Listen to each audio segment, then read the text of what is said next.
آج کے دور میں روٹی اور رزق کو بہت اہمیت حاصل ہے. ہر بندہ روٹی کے پیچھے پڑا ہوا ہے، رزق کے پیچھے پڑا ہوا ہے. میرے پاس مال ہونا چاہیے، اچھا گھر بناؤں، اچھی گاڑی لوں، پسند کی جگہ پہ شادی کروں، بچے بہترین تعلیمی اداروں میں تعلیم پائیں اور ٹھاٹ پاٹ کے زندگی گزاروں. یہ نصب العین بن گیا ہے زندگی کا.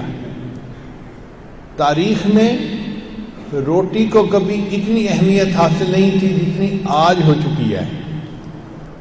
دسترخوان پہ ایک سالن نہیں ہوتا. امیر لوگوں کے دسترخوان پہ 3 سالن، 4 سالن، 5 سالن، سالنوں کی لائن لگی ہوتی ہے، کھانوں کی لائن لگی ہوتی ہے، اور پھر اللہ کے شکوے ختم نہیں ہوتے. آج کے دور میں زیادہ کھا کر مرنے والوں کی تعداد زیادہ ہے. بلڈ پریشر نمک زیادہ کھانے سے ہوتا ہے، شوگر میٹھا زیادہ کھانے سے ہوتی ہے، ہائی کولیسٹرول چربی زیادہ کھانے سے. تو جو بیماریاں ہیں وہ بھی زیادہ کھانے سے متعلق ہیں. تو جب بیماریاں بھی ایسی ہیں جو زیادہ کھانے سے متعلق ہیں، پھر ہم اللہ کا شکوہ کیوں کرتے ہیں بھائی کہ ہمیں اللہ نے کچھ نہیں دیا؟ اللہ نے بہت دیا ہوا ہے، ہمیں چاہیے اللہ کا شکر ادا کریں. پہلے زمانے میں دن میں 1 مرتبہ کسی کو کھانا مل جاتا تھا تو وہ اللہ کا شکر ادا کرتے تھے، اور آج تو ایک دن میں 3 مرتبہ اور 4 مرتبہ کھانا کھاتے ہیں، اور 2 کھانوں کے درمیان چائے کے نام پر اور بھی کئی کچھ کھا لیتے ہیں، اور پھر بات کرتے ہیں جی پیٹ کا مسئلہ ہے. بھئی ایک بات ذہن میں رکھنا، یہ پیٹ کا مسئلہ صرف موت تک کا نہیں، موت کے بعد بھی پیٹ کا مسئلہ ہے. اگر ہم نے دنیا میں نیکی نہ کی تو پھر موت کے بعد جہنم میں انسان کو کھانے کے لیے زقوم دیا جائے گا، اور جب پیاس لگے گی اور پینے کے لیے مانگے گا تو حدیث پاک میں آتا ہے کہ اس بندے کو اللہ تعالی زخمیوں کے زخموں سے جو خون اور پیپ نکل رہی ہوگی وہ جمع کر کے پینے کے لیے دی جائے گی.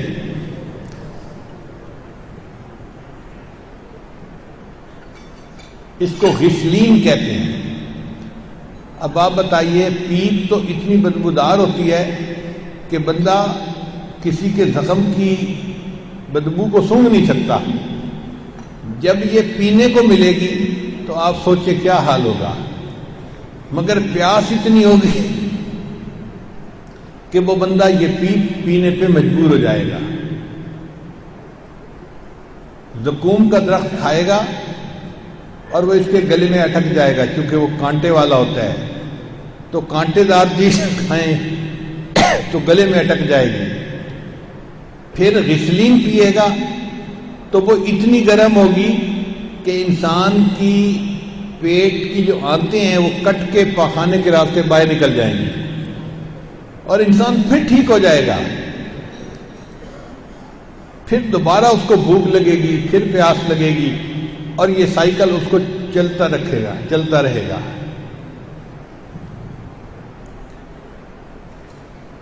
تو یہ پیٹ کا مسئلہ بعد کا بھی ہے. اس لیے ہمیں دیکھنا چاہیے کہ آج ہم اگر کھا رہے ہیں تو حلال کھا رہے ہیں یا مشتبہ کھانا کھا رہے ہیں، حرام کھانا کھا رہے ہیں.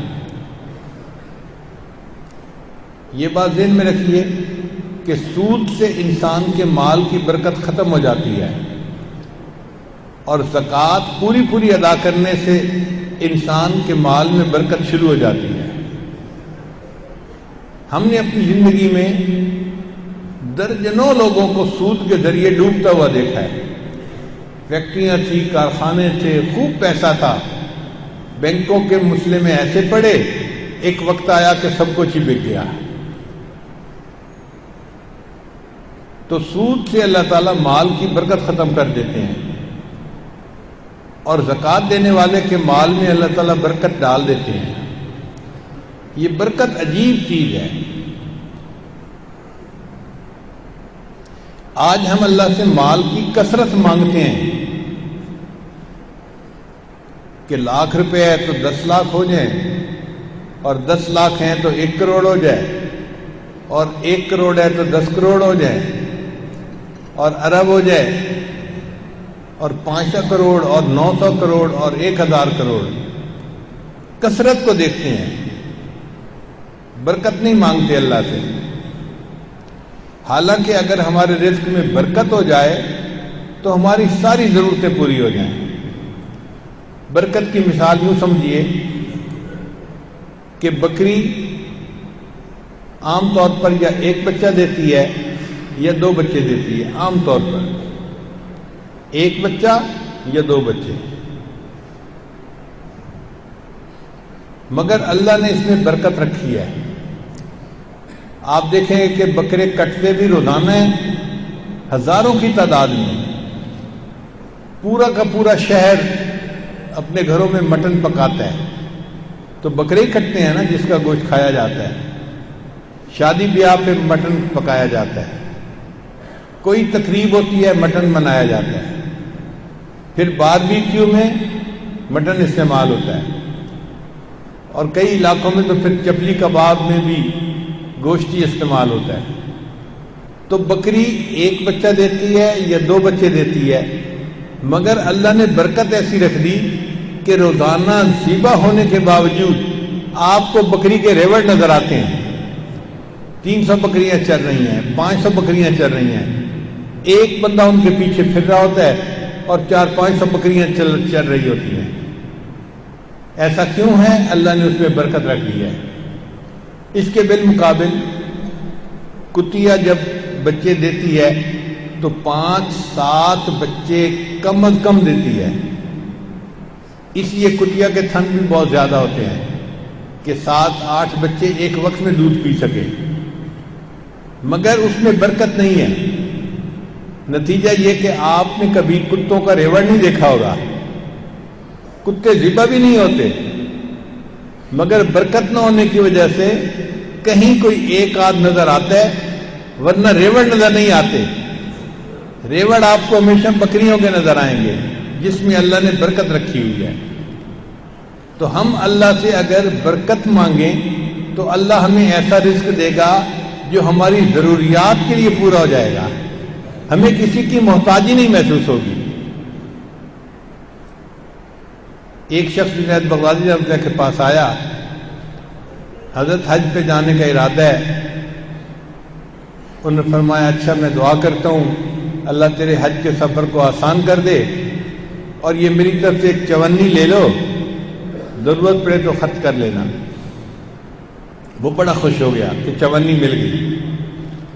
جیسے ہی بستی سے باہر نکلا ایک قافلہ جا رہا تھا. سلام دعا ہوئی. انہوں نے پوچھا بھئی آپ کون ہیں؟ اس نے کہا جی میرا حج پہ جانے کا ارادہ ہے. قافلے والوں نے کہا کہ ہمارے ساتھ ایک بندہ حج پہ جانا چاہتا تھا، آخری وقت میں وہ بیمار ہو گیا اور اس کی سواری خالی جا رہی ہے. اگر آپ بھی حج پہ جانا چاہتے ہیں تو آپ کو ہم سواری دے دیتے ہیں، آپ قافلے کے ساتھ سفر کر کے حج کر لیں، آپ کا حج ہو جائے گا، ہمیں ثواب مل جائے گا. لو جی یہ بندہ سواری پہ سوار ہو گیا. قافلے والوں نے ان کی خوب خدمت کی، کھلایا بھی پلایا بھی، خدمت بھی کی، اور اس نے حج کیا. حج سے واپسی کے بعد قافلے والوں نے کہا جی کہ ہم نے اسی راستے واپس جانا ہے، اگر آپ ہمارے ساتھ چلیں گے تو ہم آپ کو اسی بستی میں اتار دیں گے. اس نے کہا بہت اچھا. لو جی یہ بندہ اسی قافلے والوں کے ساتھ اپنی بستی میں واپس آ کر اترا، اور اس کا 1 پیسہ بھی خرچ نہیں ہوا. جیسے TCS کا پیکج ہوتا ہے نا، ایک ہاتھ میں پھر دوسرے میں پھر تیسرے میں منزل پہ پہنچ جاتا ہے. اللہ نے بھی اس بندے کو اسی طرح حج کروا کے واپس بستی میں پہنچا دیا. خیال آیا گھر جانے سے پہلے حضرت کو سلام کر لوں، بتا دوں کہ حج کر کے آ گیا ہوں. حضرت کو بتایا کہ حضرت آپ کی دعا اللہ نے قبول کر لی. میں تو پریشان تھا کہ خرچہ کہاں سے ہوگا، مجھے تو قافلے والوں نے حج بھی کروا دیا اور میں تو بخریت واپس بھی آ گیا اور میرا تو ایک پیسہ بھی خرچ نہیں ہوا۔ حضرت نے فرمایا الحمدللہ، وہ جو میں نے چونی دی تھی وہ مجھے واپس کر دو۔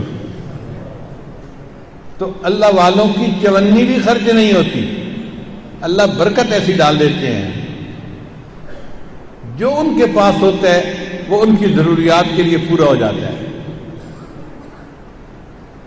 تو اس لیے ہمیں چاہیے کہ ہم اللہ سے اپنے رزق میں برکت مانگیں۔ اللہ تعالیٰ ارشاد فرماتے ہیں وَمَنْ أَعْرَضَ عَنْ ذِكْرِي، اور جس نے میرے قرآن سے اعراض کیا، فَإِنَّ لَهُ مَعِيشَةً ضَنْكَ، میں اس کی معیشت کو تنگ کر دوں گا، وَنَحْشُرُهُ يَوْمَ الْقِيَامَةِ أَعْمَى، اور میں قیامت کے دن اس کو اندھا کھڑا کروں گا۔ تو انسان کی بدعمالیاں اس کے رزق کے دروازے کو بند کر دیتی ہیں، اس کے رزق میں سے برکت کو ختم کر دیتی ہیں۔ اس لیے ہمیں چاہیے کہ ہم رزق حلال کے لیے کوشش کریں، تدبیر کریں، مگر اس تدبیر کے اندر بھی خوبصورتی ہونی چاہیے، ہرس ہوس نہیں ہونی چاہیے۔ تدبیر پیالہ ہے اور اللہ ہی دینے والا ہے، تدبیر پیالہ ہے اور اللہ ہی دینے والا ہے، اللہ دیتا ہے، اور جو ہمیں ملنا ہے نا وہ مقدر ہو چکا، قسمت میں اللہ نے لکھ دیا ہے کہ کس کو کتنا ملنا ہے، لہذا جھوٹ بول کے کمانے کی کیا ضرورت ہے، دھوکہ دے کے کمانے کی کیا ضرورت ہے۔ بس اپنی طرف سے کوشش کریں اور اللہ سے دعا مانگیں، اللہ رزق میں برکت ڈال دیں گے۔ رزق اپنی رفتار میں موت سے زیادہ تیز ہے، موت انسان کو بعد میں پہنچتی ہے، رزق اللہ تعالیٰ پہلے پہنچا دیتے ہیں۔ 1990 کی بات ہے، مجھے لاہور سے خانیوال جانا تھا، وہاں بھی ایک شوگر مل تھی، تو انہوں نے مجھے بلایا تھا اور کوئی میٹنگ تھی، چنانچہ میرے پاس کمپنی کی نئی گاڑی تھی۔ میں نے ڈرائیور کو کہا کہ رات کو نیند پوری کر لینا اور فجر کے بعد ہم سفر شروع کریں گے۔ اس نے کہا جی بہت اچھا۔ ہم نے فجر کی نماز پڑھی اور سفر شروع کر دیا۔ گاڑی اچھی تیز سپیڈ پہ چل رہی تھی، میں پچھلی سیٹ پہ بیٹھا ہوا کوئی اپنے دفتر کی فائل پڑھ رہا تھا کہ میٹنگ کرنی ہے تو مجھے چیزیں کو معلوم ہونا چاہیے۔ اچانک ایک جگہ پہ نا ڈرائیور نے زور کی بریک لگائی، اور بریک لگنے کے بعد ٹھک سے ایک آواز آئی، تو جھٹکا لگا۔ میں نے ڈرائیور سے پوچھا بھائی کیا ہوا؟ اس نے کہا حضرت ایک کتا آگے آ گیا تھا تو مجھے بریک یکدم لگانی پڑی۔ میں نے کہا دیکھ، میں نے آپ کو کہا تھا رات کو نیند پوری کر کے سفر کرنا، لگتا ہے آپ نے رات کو نیند پوری نہیں کی، اب آپ کو نیند آ رہی ہے۔ اس کو ڈر لگا کہ صاحب ناراض ہو رہے ہیں تو کہیں میری نوکری سے چھٹی نہ ہو جائے، تو وہ منت سے مدد کرنے کا نہیں صاحب نہیں، میں نے نیند تو پوری کی ہے، بس وہ سامنے آ گیا تھا، مجھے یکدم بریک لگانی پڑ گئی۔ میں نے کہا اچھا ایسے کرو کہ اب آگے جو آپ کو ریسٹورنٹ نظر آئے نا گاڑی روکنا، میں آپ کو ایک ڈرائیور کپ چائے کا پلاتا ہوں، ذرا ٹائٹ قسم کی، تاکہ آپ کی آنکھیں کھلیں اور آپ صحیح ڈرائیونگ کریں۔ اس نے کہا جی بہت اچھا۔ اس نے جی گاڑی پھر بھگانی شروع کر دی۔ میٹر میں نے دیکھا تو وہ 130-40 پہ گاڑی بھگا رہا تھا۔ 130-40 کلومیٹر گاڑی کی بہت تیز سپیڈ ہوتی ہے، قانون کے مطابق تو 120 سے اوپر نہیں جانا چاہیے، مگر ان ڈرائیوروں کو قانون توڑتے ہوئے اچھا لگتا ہے، تو وہ 130-40 پہ گاڑی بھگا رہا تھا۔ اللہ کی شان کے لیے تقریباً کوئی 40-50 کلومیٹر کے بعد ایک جگہ پر ریسٹورنٹ آیا اور اس نے گاڑی روکی۔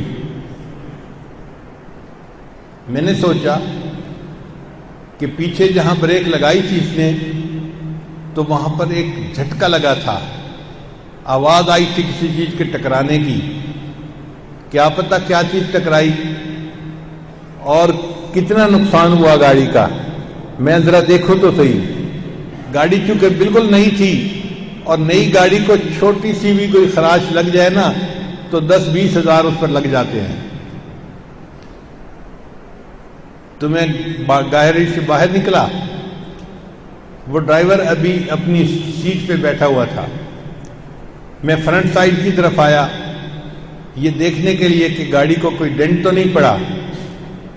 جب میں فرنٹ سائڈ پر آیا تو عجیب، میں نے دیکھا کہ جو گاڑی کا آگے ہوتا ہے نا بمپر فرنٹ پہ، اس بمپر کے اوپر ایک کتا ایسے آرام سے بیٹھا ہوا تھا۔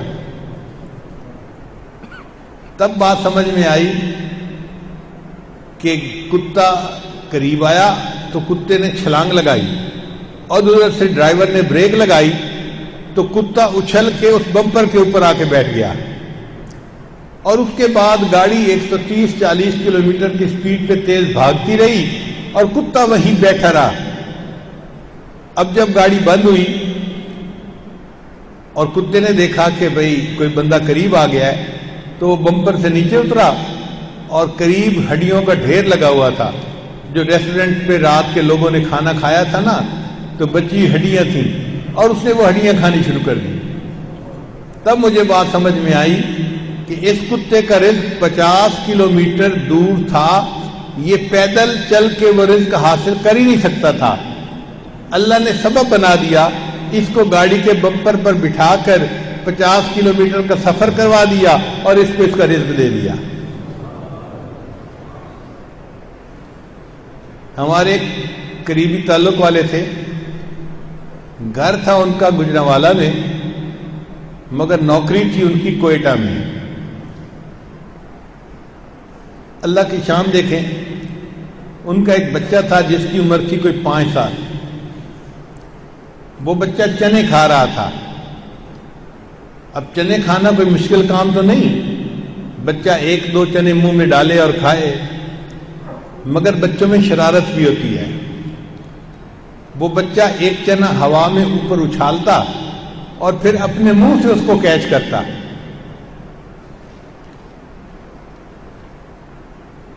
کبھی ادھر بھاگتا کبھی ادھر بھاگتا، جہاں وہ چنا جاتا اور اس کو منہ سے کیچ کر کے کھا لیتا۔ اب وہ اپنی گویا ایک کھیل میں لگا ہوا تھا۔ اللہ کی شان دیکھیں، ایک چنا جو اس نے اچھالا اور وہ گیا اس کو منہ میں کیچ کرنے کے لیے تو وہ چنا اس کے ناک کے سوراخ کے اندر داخل ہو گیا، واپس آ کے گرا اور ناک کے سوراخ میں چلا گیا۔ اس نے جلدی سے اپنی انگلی جو تھی وہ ماری ناک میں تو چنا جو تھا وہ اچھی طرح آگے چلا گیا۔ اب جب چنا آگے پھنس گیا، اس کی بہن اس سے 2-3 سال بڑی تھی، اس نے اس کو بلایا اور کہا کہ دیکھو میرے ناک میں چنا پھنس گیا ہے۔ اس اللہ کی بندی نے، اس بچی نے اپنی انگلی جو اندر گھسائی تو اس کو اور بھی آگے تک گھسا دیا۔ اب بچے نے رونا شروع کر دیا۔ ماں نے پوچھا کیوں رو رہے ہو؟ کہنے لگا کہ میرے تو ناک کا سوراخ بند ہو گیا ہے اور چنا ناک میں گھس گیا ہے۔ انہوں نے کہا دیکھو میں نے تمہیں کہا تھا کہ شرارتیں نہ کیا کرو، تم باز نہیں آتے۔ اب اگر تمہارے ابو آ رہے ہیں اور ہمیں ایک شادی کے سلسلے میں 1 گھنٹے کے بعد ہوائی جہاز سے گجرانوالہ جانا ہے، اس وقت میں نے تمہارے ابو کو بتایا نا کہ تم نے یہ کیا ہے تو الٹا تمہیں مار بھی پڑے گی اور مسئلہ بھی بنے گا، اور تمہاری سانس تو آ رہی ہے نا، کوئی مسئلہ تو نہیں، ان ایزینس ہے نا جو تم فیل کر رہے ہو، چپ کر کے بیٹھ جاؤ، گجرانوالہ جائیں گے نا تو وہاں پہ میں ان سے بات کروں گی اور ہم تمہارا یہ چنا جو ہے یہ نکلوا دیں گے۔ لو جی بچہ چپ ہو گیا۔ اس کے والد صاحب دفتر سے آئے، ٹکٹیں انہوں نے بنوائی ہوئی تھیں اور بیوی نے سامان پیک کیا ہوا تھا۔ انہوں نے سامان اٹھایا اور وہ جی ہوائی جہاز پہ چلے گئے۔ کوئٹہ سے لاہور پہنچے، اور پھر لاہور سے گاڑی کے ذریعے وہ گجرانوالہ پہنچے. جب گجرانوالہ گھر میں پہنچ گئے تو بیوی نے اس وقت اپنے ہسبینڈ کو بتایا کہ جی بچہ ہے غلطی کر بیٹھا ہے اور اس کے ناک کے ایک سوراخ کے اندر ایک چنا ہے وہ پھنس گیا ہے, آپ اس سے ناراض نہ ہو, بس اس کا وہ چنا جو ہے وہ نکلوا دے. اس وقت ٹینشن تو کوئی تھی نہیں, تو اس کا ہسبینڈ کہنے لگا کوئی بات نہیں, میرا کزن سرجن ڈاکٹر ہے, میں اس کے پاس لے جاتا ہوں اور وہ اس کو نکال دے گا.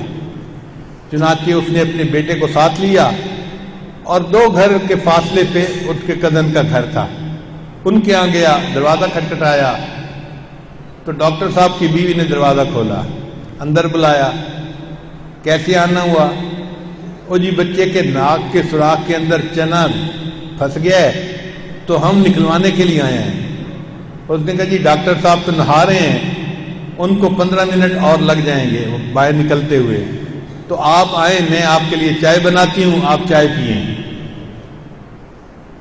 اس نے کہا کہ نہیں, میں اندر کمرے میں نہیں بیٹھتا, آپ کا جو باہر لان ہے نا اس کے اندر اچھی گھاس لگی ہوئی ہے اور دھوپ ہے, اور سردی کے موسم میں دھوپ پہ بیٹھنا اچھا لگتا ہے, میں یہاں لان میں بیٹھ کے انتظار کر لیتا ہوں.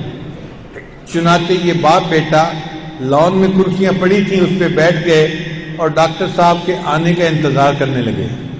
ابھی 5 منٹ گزرے تھے کہ 5 منٹ کے بعد اس بچے کو چھینک آئی, اور زور کی جو چھینک آئی تو وہ جو ناک کے سوراخ میں دانا تھا نا چنے کا وہ نکلا اور نیچے گرا. تو ڈاکٹر صاحب کی ایک مرغی وہاں پھر رہی تھی, اس مرغی نے اس دانے کو کھا لیا. تب اس بندے کو بات سمجھ میں آئی کہ یہ چنے کا دانا اس مرغی کی خوراک تھا اور اس نے گجرانوالہ میں اس کو کھانا تھا, تو اللہ نے ایک بچے کے ناک کے سوراخ میں دانے کو پھنسا دیا اور اس بندے کو گجرانوالہ پہنچا دیا کہ مرغی کو اس کا رزق تم پہنچا کے آ جاؤ. تو رزق جو اللہ نے لکھ دیا وہ بندے کو پہنچ کے رہتا ہے. اگر کوئی بندہ کہے نا جی کہ میں رزق نہیں کھاتا تو وہ انکار بھی نہیں کر سکتا. آپ دیکھیں جو لوگ بھوک ہڑتال کرتے ہیں ان کا کیا حال ہوتا ہے, 1 دن 2 دن گزرتے ہیں تو پھر ان کو کھلانے پلانے والے آ جاتے ہیں, اور اگر وہ انکار کریں جی میں نے نہیں کھانا تو پھر ڈاکٹروں کو بلوا لیا جاتا ہے, وہ سوئیاں چبھو چبھو کے اس کے جسم کے اندر خوراک ڈال رہے ہوتے ہیں. اللہ فرماتے ہیں اچھا تو نے منہ کے راستے سے خوراک نہیں لینی تو میں تمہیں سوئیاں چبھو کے بھی خوراک پہنچا سکتا ہوں.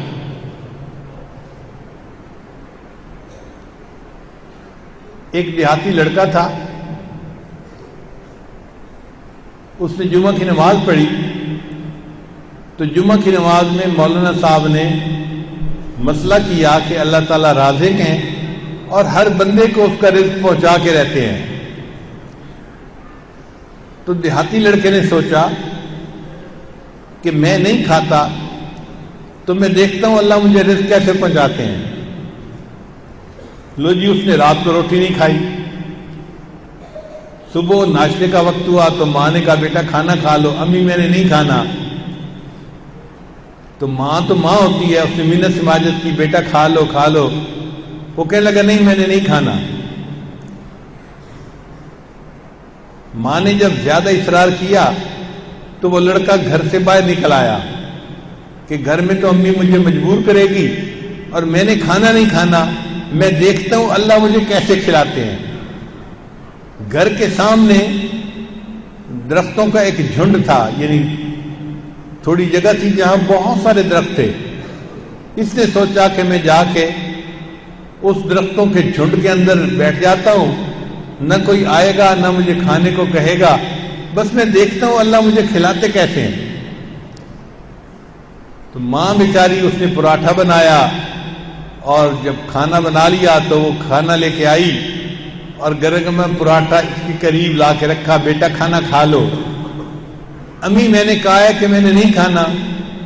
تھوڑی دیر وہ منت سماجت کرتی رہی, پھر اس نے کہا کہ اچھا بیٹا مجھے تو اور بھی کئی کام کرنے ہیں, اگر تم نے کھانا ہے تو کھا لو, میں روٹی رکھ کے جا رہی ہوں. وہ چلی گئی.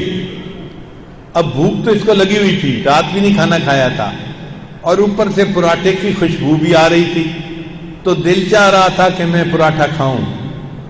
اس نے سوچا میں اگر یہاں کھانے کے قریب لیٹا رہوں گا نا تو ہو سکتا ہے کہ میں کمزور پڑ جاؤں اور کھانا کھا لوں، اور میں نے کھانا تو کھانا نہیں، میں دیکھتا ہوں اللہ مجھے کیسے کھلاتا ہے۔ چنانچہ یہ وہاں سے اٹھا اور کوئی 30-40 فٹ دور فاصلے پہ جا کے وہاں لیٹ گیا۔ وہاں پر دن میں چند لوگ تھے جو رات کو چوری کیا کرتے تھے، مگر انہوں نے مشورے کی جگہ وہ بنائی ہوئی تھی درختوں کے درمیان، کسی کو پتہ ہی نہ چلے۔ اب وہ لوگ آ گئے اور مشورہ کرنے لگے کہ آج ہم نے کہاں چوری کرنی ہے، کتنے بجے کرنی ہے، کیسے کریں گے، کیا کریں گے۔ ان میں سے ایک نے کہا یار بڑی مہک آ رہی ہے، لگتا ہے کہیں پراٹھا پکا ہوا ہے۔ تو اس نے کھڑے ہو کے ذرا ادھر ادھر دیکھا تو ایک جگہ اس کو پراٹھا اور سالن پڑا ہوا مل گیا، وہ اٹھا کے لے آیا، سب کو کہا کہ دیکھو بھائی اللہ نے کھانے کا بندوبست کر دیا ہے، اب ہم سب مل کے کھانا کھاتے ہیں۔ ان کا جو امیر تھا نا، سردار تھا، وہ سمجھدار تھا، اس نے کہا نہیں بھائی نہیں، اس طرح نہیں کھا سکتے، ہو سکتا ہے کسی بندے نے اس میں زہر ملایا وہ، اور ہم کھائیں تو ہم تو مر جائیں گے، لہذا کوئی نہ کھائے۔ تو کسی نے ہاتھ میں لگایا، پھر اس امیر نے کہا کہ اگر کسی بندے نے شرارت کی ہے نا اس میں زہر ملانے والی، تو ذرا ادھر ادھر دیکھو، وہ کہیں نہ کہیں قریب ہی بیٹھا ہوگا انتظار میں کہ ہم کھا کے مریں اور وہ ہمارا تماشا دیکھے۔ لو جی وہ چور ذرا ادھر ادھر گئے تو انہیں ایک جگہ ایک بندہ لیٹا ہوا نظر آیا، لڑکا، انہوں نے اس کو کان سے پکڑا اور کھینچ کے لے آئے، اور امیر کو کہا جی کہ یہ لڑکا لیٹا ہوا تھا۔ اس نے کہا اچھا تم نے کھانے میں زہر ملائی ہے؟ کہنے لگا جی نہیں میں نے زہر تو نہیں ملائی، کھانا تو تمہارا ہی ہے نا؟ کہتے ہیں کھانا تو میرا ہی ہے۔ انہوں نے کہا پکی بات کہ تم نے زہر ملائی ہے؟ جی میں نے زہر نہیں ملائی۔ انہوں نے کہا نہیں ملائی تو ذرا کھا کے دکھا۔ کہتے ہیں جی میں کھاتا نہیں ہوں۔ انہوں نے کہا بس اب کنفرم ہو گیا کہ کھانا بھی تمہارا ہے، تو نے اس میں زہر ملائی ہے، اب تو خود کھانا بھی نہیں چاہتا، لو جی لگاؤ اس کے 2-4 جوتے۔ اب وہ تو چور تھے اور خود پولیس سے مار کھاتے تھے، آج ان کو پولیس بننے کا موقع مل گیا۔ انہوں نے تو یہ اس کو لٹایا اور اس کے جوتے لگانے شروع کیے۔ اب اس کی اچھی طرح شترول ہوئی۔ جب مار کھا کھا کے اس نے دیکھا کہ یہ لوگ میری جان نہیں چھوڑیں گے اور ماریں گے مجھے، تو اس نے پھر کہا اچھا جی میں کھا لیتا ہوں۔ مار بھی کھائی اور پھر بعد میں کھانا بھی کھایا۔ اب وہ چور تو چلے گئے، یہ گھر آیا، اب مار کھائی ہوئی تھی، جوتے پڑے ہوئے تھے، بیٹھا بھی نہیں جا رہا تھا، لیٹا بھی نہیں جا رہا تھا۔ تو ماں نے پوچھا بیٹا کیا ہوا؟ کہنے لگا امی کچھ نہ پوچھا میرے ساتھ کیا ہوا۔ خیر 1 دن گزرا، 2 دن گزرا، اب یہ دیہاتی لڑکا اگلے جمعے کے انتظار میں۔ جب اگلے جمعے کا دن ہوا تو یہ پھر مسجد میں سب سے آگے آگے جا کر بیٹھ گیا۔ امام صاحب نے جمعہ پڑھایا تو جمعے کے بعد یہ امام صاحب کو کہنے لگا امام صاحب آپ مسئلے ادھورے کرتے ہیں، مسئلے پورے کیا کریں۔ امام صاحب نے کہا بھئی کون سا مسئلہ ادھورا کیا ہے؟ امام صاحب آپ نے پچھلے جمعے بتایا تھا کہ اللہ تعالیٰ بندے کو رزق پہنچا کے رہتے ہیں، اور جو رزق نہیں کھائے گا اللہ اس کو کھلا کے رہتے ہیں۔ ان کا ہاں بالکل ٹھیک بتایا۔ کہتا ہے یہ مسئلہ ادھورا ہے۔ تو امام صاحب نے کہا پورا مسئلہ کیا ہے؟ امام صاحب پورا مسئلہ یہ ہے کہ اللہ نے جو رزق لکھا ہوتا ہے وہ پہنچا کے رہتے ہیں، اور جو بندہ اس رزق کو نہیں کھاتا اللہ اس کو جوتے مار مار کے کھلاتے ہیں، یہ پورا مسئلہ ہے۔ تو واقعی بات صحیح ہے، اللہ نے جو رزق رکھا ہے نا وہ اللہ نے پہنچانا ہے۔ آپ کر لیں مرضی کہ جی میں نہیں کھاتا، پھر دیکھیں حشر کیا ہوتا ہے۔ تو اللہ تعالیٰ رازق ہے، اس نے رزق کا ذمہ لیا ہے، لہذا ساری مخلوق کو اللہ رزق پہنچاتے ہیں۔ انسان کا تو پیٹ ہی بہت چھوٹا ہے، 2 روٹی سے بھر جاتا ہے۔ ہاتھی کا پیٹ کتنا بڑا ہوتا ہے، ہپو کا پیٹ کتنا بڑا ہوتا ہے، اللہ ان کو بھی رزق دیتے ہیں۔ اور مچھلیوں میں سے بعض مچھلیوں کے پیٹ بہت بڑے بڑے ہوتے ہیں۔ ہم امریکہ میں ایک ایکویریم دیکھنے کے لیے گئے، ایکویریم کہتے ہیں جہاں مچھلی پالی جاتی ہے، وہ بڑا ہی دنیا کا نمایاں ایکویریم تھا۔ تو وہاں پہ لکھا ہوا تھا کہ بلو ویل جو مچھلی ہے نا، اس کا وزن روزانہ 200 پاؤنڈ بڑھتا ہے۔ 200 پاؤنڈ وزن روزانہ کے حساب سے بڑھتا ہے۔ میں بڑا حیران ہوا، 200 پاؤنڈ وزن روزانہ بڑھتا ہے۔ چلو ہم 100 کلو مان لیتے ہیں، 100 کلو روزانہ وزن بڑھے تو میں نے کہا ہو سکتا ہے 10 کلو بڑھتا ہو اور ان سے اشاریہ لگانے میں غلطی ہو گئی، اس لیے انہوں نے اس کو 20 کی جگہ 200 پاؤنڈ بنا دیا۔ اتنے میں ایک امریکن قریب سے گزرا جو وہاں کام کرتا تھا، میں نے اس کو بلایا اور میں نے کہا کہ آپ نے یہ لکھا ہوا ہے کہ بلو ویل کا وزن روزانہ 200 پاؤنڈ کے حساب سے بڑھتا ہے۔ اس نے کہا جی سر، روزانہ 200 پاؤنڈ کے حساب سے بڑھتا ہے۔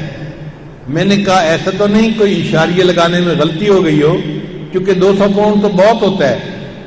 اس نے مجھے کہا کہ سر ہم نے احتیاط کی وجہ سے کم لکھا ہے، ورنہ تو اس کا وزن 200 پاؤنڈ سے بھی زیادہ روزانہ بڑھتا ہے۔ اب آپ بتائیے، جس جانور کا وزن 200 پاؤنڈ سے زیادہ روزانہ بڑھتا ہو اس کی خوراک کتنی ہوگی؟ تو اللہ ان کو بھی رزق دیتا ہے،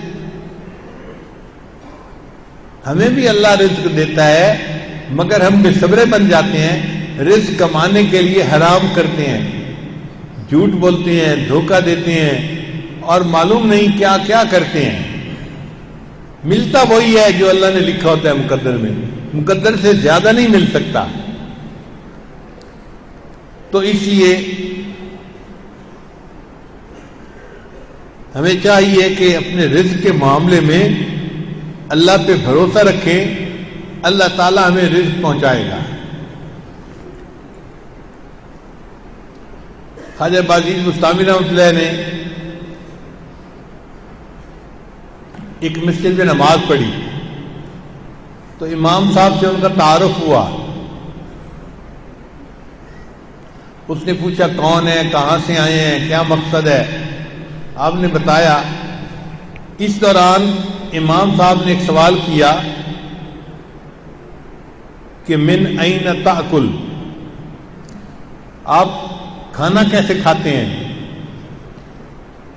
تو باجید بستانی نے اس کو جواب دیا، اصبر حتی اعید الصلاۃ التی صلیتها خلفک حیث شککت فی رازق المخلوقین، صبر کر، جو نماز میں نے تمہارے پیچھے پڑھی ہے نا، میں پہلے اس نماز کو لوٹا لوں، اس لیے کہ تجھے تو اللہ کے رازق ہونے میں ہی شک ہے، تیرا تو ایمان ہی ابھی جو ہے مشکوک ہے۔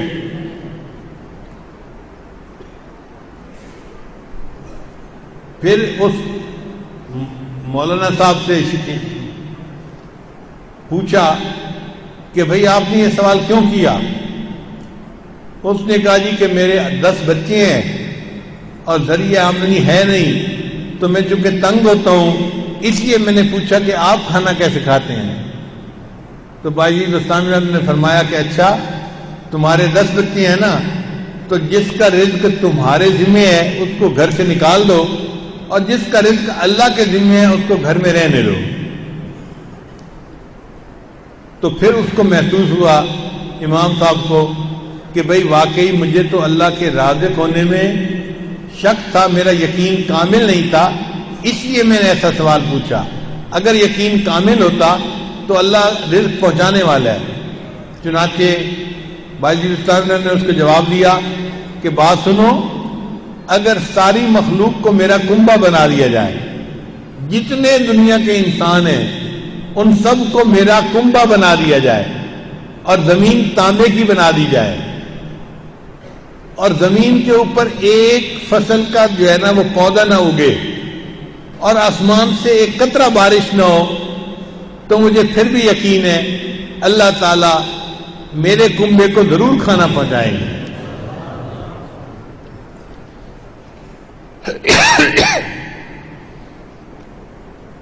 ایک مرتبہ مجھے ساؤتھ افریقہ کے قریب ایک ملک تھا، وہاں جانے کا موقع ملا۔ شاید اس ملک کا نام ہے سوازی لینڈ، مجھے صحیح یقین نہیں ہے، اس لیے میں اندازہ بتا رہا ہوں کہ سوازی لینڈ ملک کا نام تھا، وہاں جانے کا موقع ملا۔ جس بندے کے ہاں جا کر ہماری رہائش ہوئی وہ انجینئر تھا اور انڈیا کا رہنے والا تھا۔ ہم نے کھانا کھایا تو میں نے عجیب بات دیکھی کہ کھانے کے دوران اس نے پانی نہیں دیا، دودھ کا گلاس دیا۔ تو مجھے عجیب لگا، میں نے کہا کہ آپ نے پانی دسترخوان پہ نہیں رکھا، دودھ کا گلاس رکھا ہے۔ کہتے ہیں جی یہاں کے بندوں کو اللہ پانی کی جگہ دودھ پلاتا ہے، آپ بھی دودھ پئیں۔ جب کھانا کھا لیا تو کچھ آپس میں بات چیت شروع ہوئی، تو میں نے اس سے پوچھا کہ بھئی مسئلہ کیا ہے؟ اس نے کہا جی جب اس ملک کی تقسیم ہوئی، یعنی یہ ملک بنا، تو انگریزوں نے سرحد کی جو لائن تھی نا وہ ایسے کر کے بنائی کہ پانی کے سارے ذخائر ساؤتھ افریقہ چلے گئے، اور اس ملک میں پانی کا کوئی ذخیرہ تھا ہی نہیں، نہ دریا، نہ کوئی نہر، نہ کوئی ندی، کچھ تھا ہی نہیں۔ انگریزوں کا خیال تھا ان کو جب پانی نہیں ملے گا تو یہ سال 2 سال کے بعد مجبور ہو کے خود کہیں گے جی ہم نے اس ملک کے ساتھ دوبارہ اکٹھا ہونا ہے، تو ہم ان کو آزادی بھی دے دیں گے مگر یہ آزاد رہ بھی نہیں سکیں گے۔ اب اس ملک میں پانی ہے ہی نہیں، کہنے لگا کہ 1 آدھ سال تو مشکل گزرا، مگر اللہ کی شان دیکھیں کہ بارشوں کا ریٹ بڑھ گیا، زیادہ ہونی شروع ہو گئی۔ اب جب بارشیں زیادہ ہونے لگ گئیں تو جو جنگلی گھاس ہوتا ہے وہ بھی اونچا اونچا بڑا بڑا۔ اب ان لوگوں نے گائے پالنی شروع کر دی، ایک ایک بندے نے 20 25 گائے پالی ہوتی ہیں، اور وہ گائے سارا دن جنگل میں چرتی رہتی ہیں۔ جب شام کو دودھ دینے کا وقت ہوتا ہے نا تو وہ گائے اس وقت اپنے مالک کے دروازے پہ آ جاتی ہیں کہ جناب ہمارا دودھ نکال لیجئے۔ تو مالک بس اتنا کام کرتا ہے کہ گائے کا دودھ نکال لیتا ہے۔ اب ایک ایک بندے کے پاس اگر 30 گائے ہوں گی تو پھر دودھ تو بہت زیادہ ہوگا۔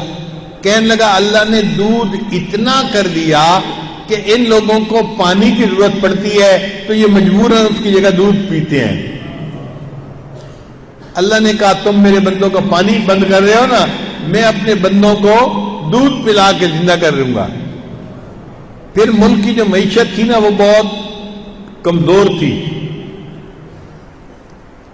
ہوا کیا کہ ایک جگہ ان کا صحرا تھا، اس صحرا کے اندر کچھ شیشے کے ٹکڑے پڑے ہوتے تھے، تو لوگ اس کو اٹھا کے اپنے گھروں میں ایک جگہ پر سجا دیتے تھے۔ ایک بندہ انگلینڈ سے آیا ان کے گھر مہمان، اس نے ان شیشے کے ٹکڑوں کو دیکھا، وہ ڈائمنڈ انڈسٹری کا ماہر تھا، کام کرنے والا تھا، اس نے ان کو بتایا نہیں۔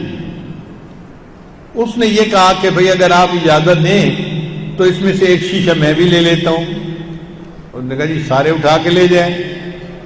اس نے ایک شیشہ اٹھا لیا، وہ اس کو یو کے لے گیا، فیکٹری میں جا کے اس نے اس کو دیکھا تو وہ تو ڈائمنڈ تھا، اس نے اس کی ڈائمنڈ کٹنگ کی، پھر اس کو پالش کیا، پالش کر کے جب اس نے مارکیٹ میں اس کو بیچا تو اس شیشے کے ٹکڑے کی قیمت $3 لاکھ لگی. $3 لاکھ یعنی 3 کروڑ روپیہ. چھوٹا سا وہ ڈائمنڈ تھا. اس نے وہاں سے فون کیا کہ میاں جس کو تم شیشے کے ٹکڑے کہہ رہے تھے نا وہ تو ڈائمنڈ ہے, رف ڈائمنڈ ہے, تم ایسے نہ پھینک دینا, یہ بڑے قیمتی ہیں. میں نے ایک ڈائمنڈ سے 3 کروڑ روپیہ کما لیا ہے. اب اس اطلاع ملنے کے بعد انہوں نے اپنے پڑوسیوں کو بتایا, رشتہ داروں کو بتایا, تو لوگوں نے جا کے وہ جو ریت کے اوپر پڑے ہوتے تھے نا شیشے کے ٹکڑے وہ جمع کرنے شروع کر دیے. حکومت کو بھی پتہ چل گیا تو حکومت نے اس سارے ایریے پہ قبضہ کر لیا. اور اس ایریے کا سائز کتنا تھا؟ 150 کلومیٹر لمبا اور 80 کلومیٹر چوڑا. 80 کلومیٹر چوڑا اور 150 کلومیٹر لمبا. اس پورے ایریے میں ریت کے اوپر جو ہے نا ڈائمنڈ پڑے ہوئے تھے. اب حکومت نے اس کو نکالنا شروع کر دیا. اتنے ہیرے نکلے کہ پورے ملک کے لوگوں کے خرچے پورے ہو گئے. حتیٰ کہ UN کا اجلاس ہوا اور UN کے ملکوں نے سوازی لینڈ کو ریکویسٹ کی کہ جناب آپ کے ملک سے بڑی اچھی کوالٹی کے ہیرے نکل رہے ہیں, آپ زیادہ نہ نکالیں کیونکہ باقی ملکوں کی تجارت بیٹھ گئی ہے. منتیں کی تو انہوں نے کہا جی ٹھیک ہے ہم اتنا نکالیں گے, اس سے زیادہ نہیں نکالتے. تو وہ انجینئر مجھے کہنے لگا کہ اللہ تعالیٰ کی رضاکیت دیکھیں, لوگوں نے کہا تھا ان کے پاس پانی نہیں ہوگا تو یہ بھوکے مر جائیں گے, اللہ نے دودھ پلا دیا. لوگوں نے کہا تھا ان کے پاس انڈسٹری نہیں, پیسہ نہیں, یہ ملک ختم ہو جائے گا, اللہ نے کہا میں اپنے ان بندوں کو ہیرے کے ذریعے سے روٹی کھلا دوں گا. اب وہ اس وقت دنیا کا بڑا امیر ملک سمجھا جاتا ہے چھوٹا سا ملک, لیکن ہر بندے کے پاس وہاں بہت پیسہ ہے, اس لیے کہ حکومت پیسے دیتی ہے. پیسہ حکومت سے سنبھلتا نہیں, ہیرے سے پیسہ ملتا ہے. آپ نے دنیا کا کوئی ایسا ملک دیکھا کہ پورے ملک کے باشندوں کو اللہ ہیرے کے ذریعے سے روٹی کھلا رہے ہیں؟ جو پروردگار بنی اسرائیل کو 40 سال بغیر مشقت کے من و سلوہ کھلا کے زندہ رکھ سکتے ہیں, وہ کیا اپنے محبوب صلی اللہ علیہ وسلم کی امت کو کھانا نہیں دے سکتے؟ یقیناً ہم اگر نیکی کی زندگی گزاریں گے تو اللہ تعالی ہمیں ہمارا رزق پہنچائیں گے, روٹی پہنچائیں گے. علماء نے لکھا ہے کہ رزق کی 16 کنجیاں ہیں. ذرا اہم مضمون ہے. رزق کی کتنی کنجیاں ہیں؟ 16 کنجیاں ہیں. اگر کوئی بندہ ان باتوں کو ذہن نشین کر لے اور ان اعمال کو کرنا شروع کرے تو اللہ تعالیٰ اس کے لیے رزق کے دروازے کھول دیں گے. پہلی رزق کی کنجی نماز کا اہتمام. اپنے وقت پہ نماز پڑھنا, مسجد میں آ کے تکبیر اولیٰ کے ساتھ نماز پڑھنا, تعدیل ارکان کے ساتھ نماز پڑھنا, پابندی سے نماز پڑھنا. جس گھر کے سارے لوگ پابندی سے نماز پڑھنے والے ہوں گے اللہ تعالیٰ ان کو رزق کی پریشانی میں مبتلا نہیں کریں گے. ہم نماز نہیں پڑھتے, ہم تو ٹکرے مارتے ہیں. بس وضو کر کے کھڑے ہو گئے اور ٹھک ٹھک شروع ہو گئی نماز, توجہ ہوتی نہیں اور نماز پڑھ رہے ہوتے ہیں, رکعتیں بھی یاد نہیں ہوتی.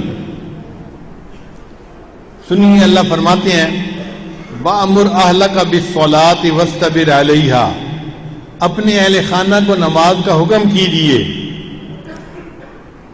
لا نسألک رزقا, ہم آپ سے رزق نہیں مانگتے. نحن نرزقک, اے میرے بندے رزق تو ہم آپ کو پہنچائیں گے. آپ کا کام ہے پابندی کے ساتھ خشوع اور خضوع کے ساتھ نماز پڑھنا. اگر تم نماز ادا کرتے رہو گے نحن نرزقک, ہم تمہیں رزق پہنچائیں گے. تو اللہ تعالیٰ نماز کا اہتمام کرنے والے لوگوں کو رزق پہنچا دیتا ہے. رزق کی دوسری کنجی استغفار کی کثرت کرنا. استغفروا ربکم انہ کان غفارا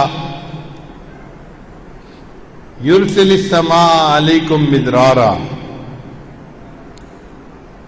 امام قرطبی رحمۃ اللہ نے لکھا ہے کہ گناہوں کی معافی مانگنے سے اللہ بارش برساتے ہیں اور بندے کے رزق کو وسیع کر دیتے ہیں. یعنی بندہ گناہوں کی معافی مانگتا ہے اور اللہ اس کے رزق میں برکت ڈال دیتے ہیں. ایک دفعہ بنی اسرائیل نے موسیٰ علیہ السلام سے کہا حضرت بڑے عرصے سے بارش بند ہے, دعا کیجیے. تو موسیٰ علیہ السلام نے دعا کرنی شروع کر دی, اللہ ہمارے گناہوں کو معاف کر دے, معاف کر دے. تو بنی اسرائیل والوں نے کہا کہ حضرت ہم نے تو آپ کو کہا کہ بارش کی دعا مانگے اور آپ مغفرت کی دعا مانگ رہے ہیں. موسیٰ علیہ السلام نے فرمایا جب اللہ کسی کے گناہوں کو معاف کر دیتے ہیں تو پھر اس کے رزق میں بھی برکتیں عطا فرما دیتے ہیں.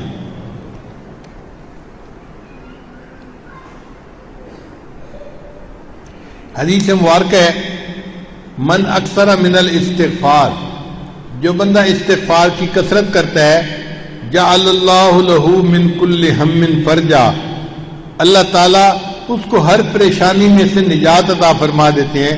ومن کل ضیق مخرجا, اور ہر تنگی میں سے اللہ اس کے لیے نکلنے کا راستہ نکال دیتے ہیں. ورزقہ من حیث لا یحتسب, اور اللہ اس کو ایسی طرف سے رزق دیتے ہیں جہاں سے اس کو گمان ہی نہیں ہوتا, وہاں سے بھی اللہ رزق دے رہے ہوتے ہیں. رزق کی تیسری کنجی انفاق فی سبیل اللہ. وما انفقتم من شیء فهو یخلفہ, اللہ فرماتے ہیں تم اللہ کی راہ میں جو خرچ کرو گے اللہ تمہیں اس کا بدلہ دے کر رہے گا. یعنی انسان جو مسجد پہ خرچ کرتا ہے, مدرسے پہ کرتا ہے یا نیک کاموں میں خرچ کرتا ہے تو اللہ اس کا بدلہ اس کو دے کے رہتے ہیں, ملتا ہے اس کا بدلہ. مال میں کمی نہیں ہوتی, اللہ مال کو اور بڑھا دیتے ہیں. ہم نے ایک مرتبہ نیو یارک میں ایک مسجد بنانی تھی, تو ہمارے ایک ساتھی تھے, ان کا نام تھا خورشید صاحب. وہ مجھے کہنے لگے کہ حضرت آپ واشنگٹن میں رہتے ہیں, آپ نے مسجد بنائی ہے الہدا کے نام سے, اگر آپ نیو یارک آ جائیں تو ہمارے ایریے میں یہودی بہت ہے, ان کا ایک سینگاگ بک رہا ہے, ہم اس کو اگر خرید کے مسجد بنا دیں تو مسلمانوں کے لیے ایک جگہ بن جائے گی, اور میں تو یہ کام نہیں کر سکتا, آپ کر لیں گے. ہم نے کہا بہت اچھا, اگر ہمارے وہاں جانے سے اللہ کا گھر بنتا ہے تو ہم اللہ کی خاطر ہجرت کر دیتے ہیں. ہم نے جی واشنگٹن دوستوں کو روتے ہوئے چھوڑا اور نیو یارک منتقل ہو گئے. وہاں کا ماحول بھی ذرا نیا نیا تھا, بچوں کا دل بھی نہیں لگتا تھا. میں نے کہا بچوں مجاہدہ کرو, اللہ کے لیے ہم نے یہ کام کیا ہے, اللہ قبول کرے. وہ ساتھی مجھے ایک دن کہنے لگے کہ حضرت ہم یہودیوں سے میٹنگ تو کریں, یہ کتنے میں عمارت بیچ دیں گے. ہم نے میٹنگ کی تو انہوں نے ہم سے $1 ملین مانگا, یعنی $10 لاکھ مانگے. ہم نے ان سے کہا کہ نہیں, پرائس اتنی زیادہ نہیں ہے, آپ اس کو کم کرو کم کرو. تو میٹنگ میں بات کرتے کرتے وہ 9 لاکھ پہ آ کے رک گئے. کہنے لگا جی یہ اب آخری ہے فکر, آپ نے لینا ہے تو بات کریں, نہیں تو پھر آپ اپنے گھر, ہم اپنے گھر. ہم نے کہا ٹھیک ہے, ہمیں 1 ہفتہ دیں, ہم آپ کو اس کا جواب دیتے ہیں. ہم دونوں گھر واپس آئے تو وہ مجھ سے پوچھنے لگے حضرت یہ $9 لاکھ ہم ان کو کیسے دیں گے. میں نے کہا بھائی جس کا گھر ہے نا فکر بھی اسی کو ہوتی ہے, تو گھر کس کا بن رہا ہے؟ کہتے جی اللہ کا. میں نے کہا اللہ کا گھر بن رہا ہے تو اللہ سبب بنا دیں گے کوئی. میرا گھر تھوڑا بن رہا ہے جو میں پریشان ہوتا, اللہ کا گھر بن رہا ہے, اللہ سبب بنا دیں گے. وہ مجھے کہنے لگے اچھا ہم فنڈ ریزنگ ڈنر کرتے ہیں. یعنی ہم کھانے پہ بلاتے ہیں آبادی کے لوگوں کو، پھر ان کو کہیں گے کہ بھائی آپ لوگ مسجد کے لیے پیسے دیں تو فنڈ آ جائے گا تو مسجد بن جائے گی۔ میں نے انہیں کہا بھائی دیکھو، ہم نے زندگی میں کبھی اس طرح چندہ نہیں مانگا، نہ ہمارے بزرگوں کا یہ دستور رہا ہے۔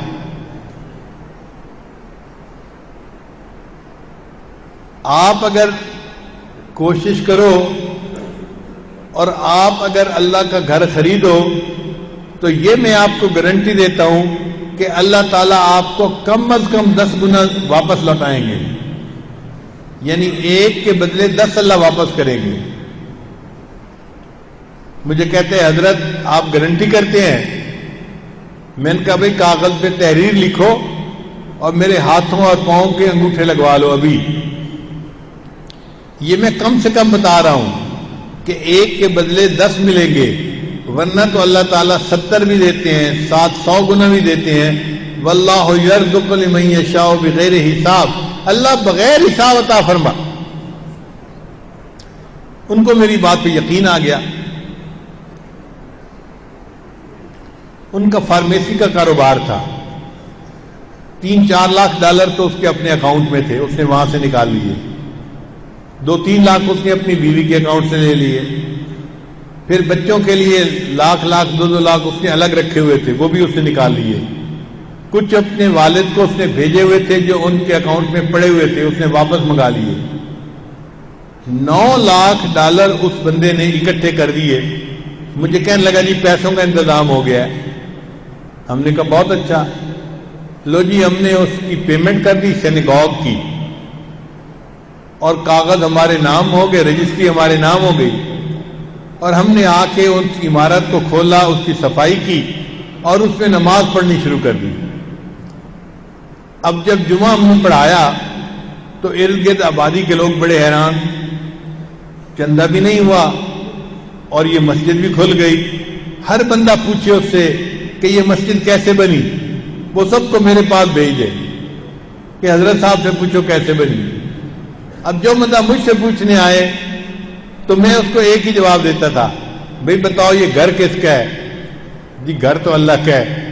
بھائی جس کا گھر ہوتا ہے فکر تو پھر اسی کو ہوتی ہے نا، تو اللہ سے پوچھو، اللہ نے کوئی انتظام کر دیا ہوگا۔ سکون ہو گیا۔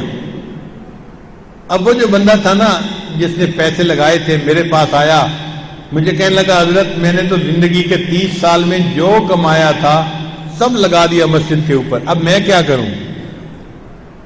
میں نے کہا دیکھو بھائی آپ کے 2 گھر ہیں، ایک میں آپ رہتے ہیں اور دوسرا گھر جو ہے نا وہ آپ نے کرائے پہ دیا ہوا ہے۔ وہ جو کرائے پہ گھر دیا ہوا ہے نا، آپ اس گھر کو بیچ دیں اور جو پیسے آپ کو ملیں اس سے آپ پھر اور گھر خریدیں، بیچیں اور پراپرٹی کا کام شروع کر دیں۔ اس نے بات مان لی۔ لو جی اس کا وہ مکان 4 لاکھ ڈالر کا بکا، اور اس نے پھر اس سے ایک اور مکان خریدا، پھر اس کو بیچا، پھر اور خریدا۔ 3 سال جب گزرے تو ایک دن وہ میرے پاس آیا، کہنے لگا حضرت جو آپ نے وعدہ کیا تھا اللہ نے پورا کر دیا۔ میں نے پوچھا کیسے؟ کہنے لگا حضرت آج اس وقت 9 ملین ڈالر کی پراپرٹی کا میں مالک ہوں۔ 9 ملین ڈالر کی پراپرٹی کا میں اس وقت مالک بن چکا ہوں۔ 9 لاکھ دیے تھے، اللہ نے 10 گنا بڑھا کے مجھے دے دیے۔ اور ہم نے اپنی زندگی میں درجنوں مرتبہ یہ دیکھا ہے، اللہ دیتے ہیں۔ ایک دفعہ میرے پاس ایک بندہ آیا، شریف آدمی تھا، اس نے حکومت سے گولڈن شیک ہینڈ لیا تھا۔ گولڈن شیک ہینڈ میں اس کو سارے جو پیسے تھے اس کے بنتے وہ مل گئے تھے۔ اس نے سوچا میں پیسوں کو محفوظ کر لوں گا اور چھوٹی موٹی نوکری کر کے میں، میری بیوی، ہم اپنا پیٹ پال لیں گے اور نوکری سے جان چھوٹے گی۔ لو جی اس کو کوئی 15-16 لاکھ روپیہ بینیفٹ کا ملا۔ اب ایک غریب آدمی کے لیے 15-16 لاکھ بڑی رقم ہوتی ہے۔ اللہ کی شان دیکھیں، ایک بندہ اس کے پیچھے لگ گیا کہ آپ کے پاس اتنے پیسے ہیں، ان کو بینک میں رکھنے کا کیا فائدہ، اس کو تجارت میں لگاؤ اور تمہیں ہر مہینے اتنے پیسے ملیں گے کہ آرام کی زندگی گزارو گے۔ اس کو ڈر بھی لگتا تھا مگر دوست اس کو مجبور بھی کر رہا تھا۔ اس نے بیوی سے مشورہ کیا، بیوی نے کہا دیکھو اگر تمہارا دوست قابل اعتماد ہے تو آدھی رقم لگا دو تاکہ رسک آدھا ہو جائے، 8 لاکھ دے دیتے ہیں اور دیکھتے ہیں کہ وہ کیا کرتا ہے۔ لو جی، انہوں نے 8 لاکھ اس بندے کو دے دیے۔ اس بندے نے جو وعدہ کیا تھا نا کہ ہر مہینے آپ لوگوں کو 50,000 ملے گا یا 70,000 یا جتنی قیمت تھی، وہ ہر مہینے کی پہلی تاریخ کو آتا اور اتنی قیمت ان کو دے دیتا۔ 1 سال میاں بیوی نے دیکھا کہ ہر مہینے کے اینڈ پہ ہمیں 70-75,000 مل جاتا ہے۔ ان کا بڑا اچھا کاروبار ہے یہ تو۔ اس نے کہا جی کاروبار تو اور بھی اچھا ہو سکتا ہے اگر انویسٹمنٹ اس میں اور کی جائے۔ اب یہ بھولے لوگ تھے، انہوں نے کہا ٹھیک ہے جی ہم باقی بھی پیسے اس کو دے دیتے ہیں۔ چنانچہ انہوں نے باقی 7 لاکھ 8 لاکھ بھی اس کو دے دیے۔ اب جیسے ہی انہوں نے باقی پیمنٹ بھی اس کو دی نا، اس بندے نے جو منتھلی پیمنٹ کرنی تھی وہ کرنی چھوڑ دی۔ پہلی تاریخ کو دیتا تھا، او جی کاروبار ٹھیک نہیں، میں 10 تاریخ کو دوں گا، پھر 15 تاریخ کو دوں گا، پھر 20 تاریخ کو، کرتے کرتے اگلا مہینہ آ گیا اور یہ پیمنٹ نہیں دیتا تھا۔ جب انہوں نے اس کو کہا کہ بھائی آپ نے ہم سے تو باقی پیسے بھی لگوا دیے اور آپ ہمیں پیسے بھی نہیں دیتے، تو اس نے ان کا فون اٹینڈ کرنا بھی چھوڑ دیا۔ اب یہ اور پریشان۔ چنانچہ جب 1-2 بندوں کو لے کے یہ اس کے پاس گئے اور اس سے بات کی کہ بھئی آپ نے ہم سے 16 لاکھ روپیہ لیا تھا اور اب آپ ہمیں پیسے نہیں دیتے مہینے کے، تو مسئلہ کیا ہے؟ اس نے کہا جی مسئلہ تو یہ ہے کہ کاروبار میں نقصان ہوا اور 16 لاکھ روپے ڈوب گئے۔ اب یہ اس سے لڑ بھی نہیں سکتا تھا اور کوئی ریکارڈ بھی ایسا نہیں تھا کہ بھئی یہ عدالت میں بتائے کہ میرے پیسے اس کے پاس ہیں۔ وہ بندہ پیسے سے مکر گیا۔ یہ بندہ بڑا پریشان کہ میرے تو 16 لاکھ روپے ڈوب گئے۔ اللہ کی شان دیکھیں جی کہ یہ بندہ ایک اللہ والے کے پاس آیا اور آ کے بہت رویا، یعنی ٹپ ٹپ اس کے آنسو گر رہے تھے۔ جوان بیٹے کی موت پہ کسی باپ کے آنسو ایسے نہیں گرتے جیسے اس بندے کی آنکھ سے آنسو گر رہے تھے۔ اس اللہ والے نے پوچھا میاں کیوں اتنا پریشان ہو؟ کہتے ہیں جی مجھ سے بہت بڑی غلطی ہو گئی، یہ پیسہ تو میرے بچوں کا حق تھا، میں اگر اس کو سنبھال کے رکھتا تو بچوں کو تعلیم دلواتا، بچوں کی شادیاں کرتا اپنے وقت پہ، اور میں نے ایک بندے پہ اعتماد کر کے کاروبار میں لگا دیے، آج سارے پیسے ڈوب گئے اور اس کا ذریعہ میں بنا ہوں، یہ غلطی میری ہے۔ انہوں نے پوچھا اچھا بھئی یہ بتاؤ تمہارا رزق زمین میں ہے یا آسمان میں ہے؟ اس نے کہا حضرت آپ بتائیں۔ انہوں نے کہا کہ اللہ قرآن مجید میں فرماتے ہیں وَفِي السَّمَاءِ رِزْقُكُمْ، تمہارا رزق آسمانوں میں ہے۔ تو جب رزق آسمانوں میں ہے تو اللہ نے آسمانوں سے رزق پہنچانا ہے، کوئی اس کا راستہ روک سکتا ہے؟ کہتے ہیں نہیں۔ ان کا اگر تمہارا مال کسی نے زبردستی کھا لیا ہے تو کوئی بات نہیں، تم تھوڑی سی محنت کرو، اللہ تمہیں دوسرے راستے سے پھر وہی رزق دے دے گا۔ بندے کو تسلی ہو گئی، یہ گھر واپس گیا اور اس نے اپنی بیوی سے مشورہ کرنا شروع کر دیا کہ کون سا کاروبار ہے جو میں بغیر پیسے کے کر سکتا ہوں، کیونکہ کاروبار کے لیے پیسے چاہیے نا، اس کے پاس تو پیسے تھے نہیں۔ تو بیوی نے مشورہ دیا کہ یہ دیہاتی علاقہ ہے اور دیہاتی لوگ کھاد خریدتے ہیں شہر سے جا کے، تو ان کو تو پتہ ہی نہیں ہوتا کھاد کا نام کیا ہے۔ تو بہتر یہ ہے کہ آپ پڑھے لکھے ہیں، آپ شہر جائیں، کھاد کی بوریاں وہاں سے خریدیں اور ان کو آ کے یہاں بیچیں، اور جب پیسے مل جائیں تو آپ ان کو واپس کر دیں۔ یہ بندہ کہتا ہے جی کہ میں ایک کمپنی کے پاس گیا جو کھاد بیچتی تھی، میں نے انہیں اپنا تعارف کروایا اور میں نے کہا کہ میں پڑھا لکھا بندہ ہوں اور ایک اچھی پوسٹ پہ کام کر چکا ہوں، میرے پاس پیسے نہیں ہیں، آپ لوگ مجھے ایڈوانس میں بیگ دے دیں، میں ان کو بیچ کے پیسے آپ کو 1 مہینے کے اندر واپس کر دوں گا۔ تو پہلے تو انہوں نے انکار کر دیا۔ جب بار بار میں نے ان کی منت سماجت کی اور ان کو اپنے حالات سمجھائے تو مینیجر مجھے کہنے لگا آپ کی شکل سے لگتا ہے کہ آپ بڑے ریزنیبل بندے ہیں، شریف بندے ہیں، آپ نے اتنی بار ہمیں کہا ہے کہ اب تو مجھے شرم آنے لگ گئی ہے، کمپنی کی پالیسی تو نہیں ہے، میں آپ کو 10 بوریاں اپنے نام پہ کریڈٹ دے دیتا ہوں، نہ بھی پیسے دیے تو میں بھر دوں گا، آپ لے جاؤ اور ہمیں پیسے واپس کرنا۔ لو جی، اس بندے نے 10 بوریاں لی اور دیہات میں آ کے لوگوں کو بیچ دی۔ 120 کی پڑتی تھی تو اس نے 150 کی قیمت لگا دی۔ آخر شہر گیا تھا اور بوریاں لے کے آیا تھا تو لوگوں نے اس سے لے لی، اس نے 1 مہینے کے اندر پیسے واپس کر دیے۔ تو جو دفتر والے تھے وہ خوش ہو گئے کہ یہ بندہ 2 نمبر نہیں ہے، اچھا بندہ ہے، پیسے واپس کر دیتا ہے۔ اب انہوں نے اس کو 10 کی جگہ 20 بوریاں دے دی۔ یہ سلسلہ بڑھتا رہا، حتیٰ کہ ایک ایسا وقت بھی آیا کہ انہوں نے کہا کہ ہم آپ کو ایڈوانس میں 1 ٹرک پورا دے دیں گے۔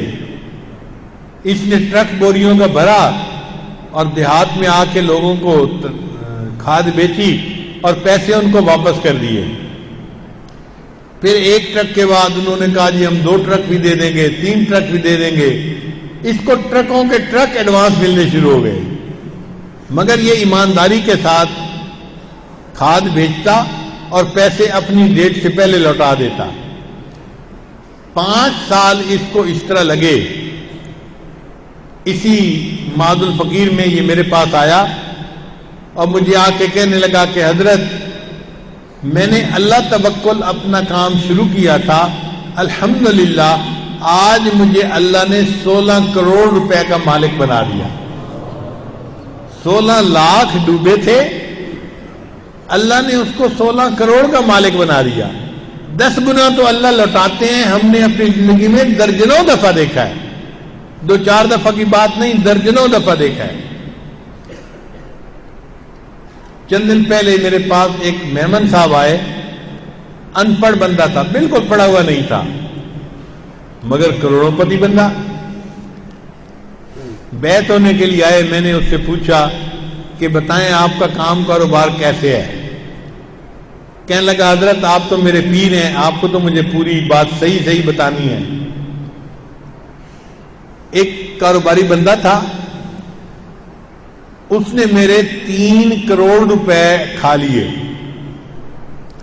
اب میں اس سے مانگتا تھا، وہ دیتا نہیں تھا، لڑنے کے قابل میں نہیں تھا، میں بڑا پریشان۔ ایک اللہ والے کے پاس گیا، حضرت کوئی وظیفہ بتا دو، وہ بندہ میرے 3 کروڑ روپے واپس کر دے۔ انہوں نے کہا بھائی جو مشورہ میں دوں اس پر عمل کرو گے؟ کہنے لگا حضرت آپ بتائیں۔ انہوں نے کہا کہ تم 3 کروڑ روپے معاف کر دو۔ ذرا اندازہ بات سنیے گا، 3 کروڑ روپیہ لینے اور وہ اللہ والے کہنے لگے کہ میاں تم 3 کروڑ اس کو معاف کر دو اگر وہ نہیں دے سکتا تو۔ کہتے یہ انوکھی سی بات تھی، مگر میں نے سوچا ایک اللہ والا کہہ رہا ہے تو میں 3 کروڑ معاف کر دیتا ہوں۔ کہنے لگا حضرت 3 کروڑ میں نے اس کو معاف کر دیا اور آج 1 سال کے بعد 300 کروڑ روپے کا میں خود مالک بنا ہوا ہوں۔ 3 کروڑ غریب کو معاف کیا تھا، اللہ نے 1 سال کے اندر کاروبار ایسا اس کا چلایا۔ مجھے کہنے لگا حضرت میں 300 کروڑ کا اس وقت مالک بنا ہوا ہوں، ان پڑھ آدمی ہوں، اللہ نے میرا کام ایسا چلا دیا. تو بھائی رزق اللہ دیتے ہیں، اور جو بندہ ایمانداری سے کام کرتا ہے اللہ اس کے رزق میں برکت دے دیتے ہیں. اس رزق کے لیے جھوٹ نہیں بولنا پڑتا، دھوکہ نہیں دینا پڑتا، دوسرے کا مال ہتھیانا نہیں پڑتا، بلکہ اللہ سے مانگنا پڑتا ہے، اللہ تعالیٰ عطا کر دیتے ہیں. فیصل آباد میں ایک بندہ ہے جو مرغ پلاؤ بناتا ہے، اس کی دکان کا نام ہے جہانگیر مرغ پلاؤ. میرا خیال ہے اس سے 10 گنا بہتر مرغ پلاؤ تو ہمارے اپنے گھروں میں بنتا ہے، مگر اس بندے کا نام اللہ نے مشہور کر دیا.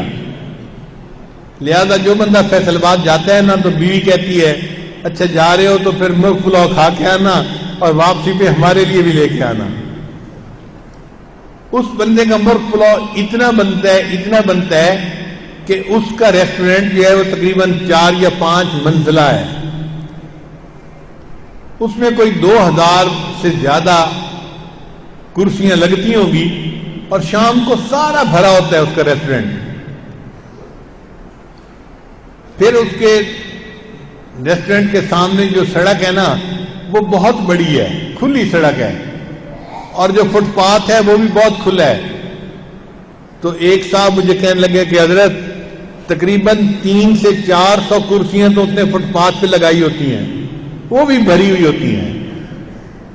پھر لوگ آتے ہیں اور اس کے دکان کے سامنے اپنی گاڑیاں کھڑی کرتے ہیں اور گاڑی میں پارسل منگا کے وہیں بیٹھ کے کھا لیتے ہیں، اندر جاتے ہی نہیں.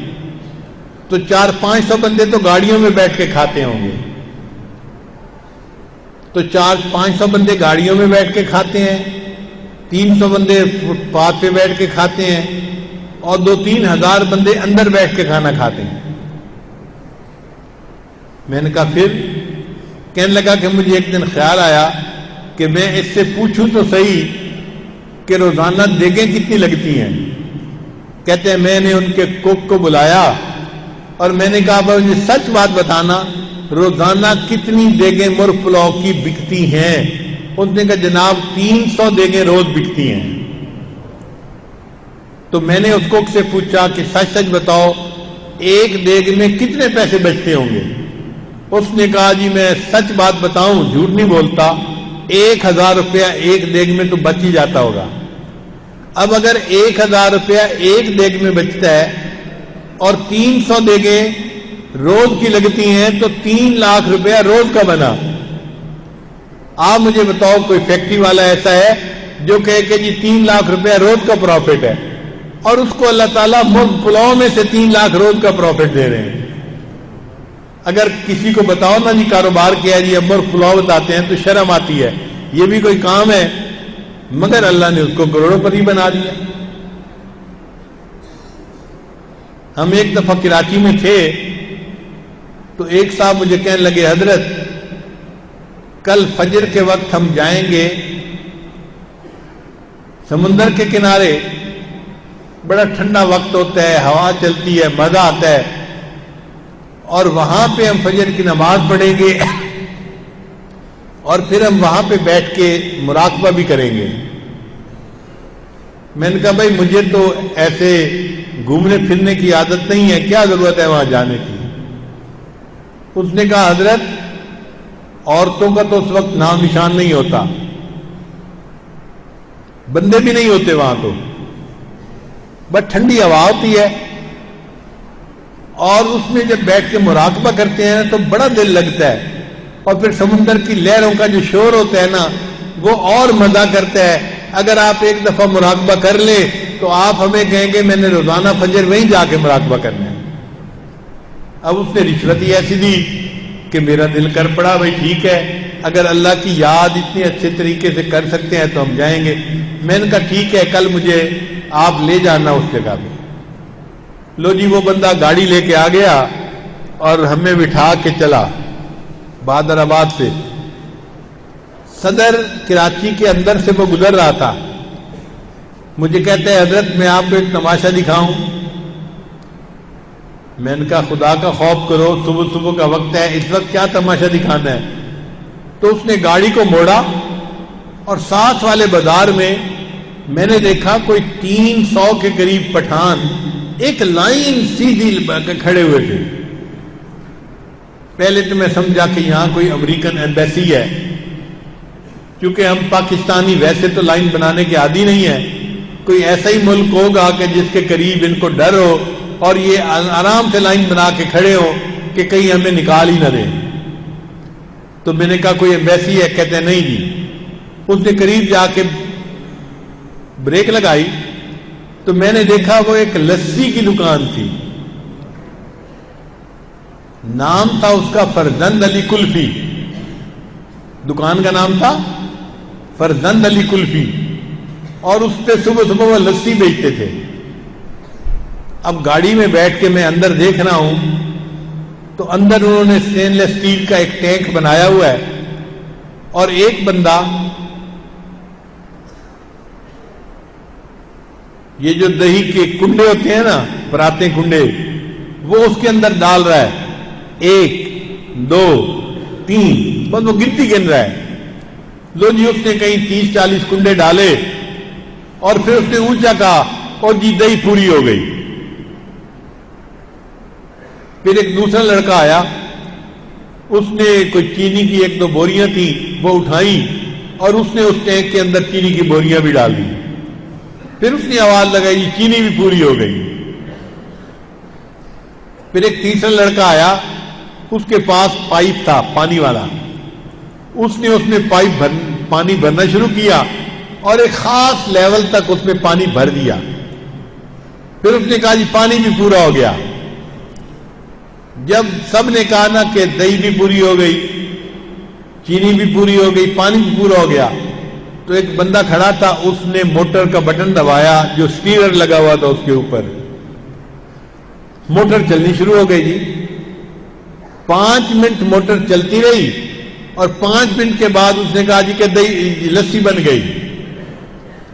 لو جی وہ اسٹین لیس اسٹیل کے ٹینک کے ساتھ انہوں نے اسٹین لیس اسٹیل کا پائپ بچھایا ہوا تھا، اور جیسے وضو خانے میں ٹونٹیاں لگی ہوتی ہیں نا، ایسے اسٹین لیس اسٹیل کی ٹونٹیاں لگی ہوئی تھیں.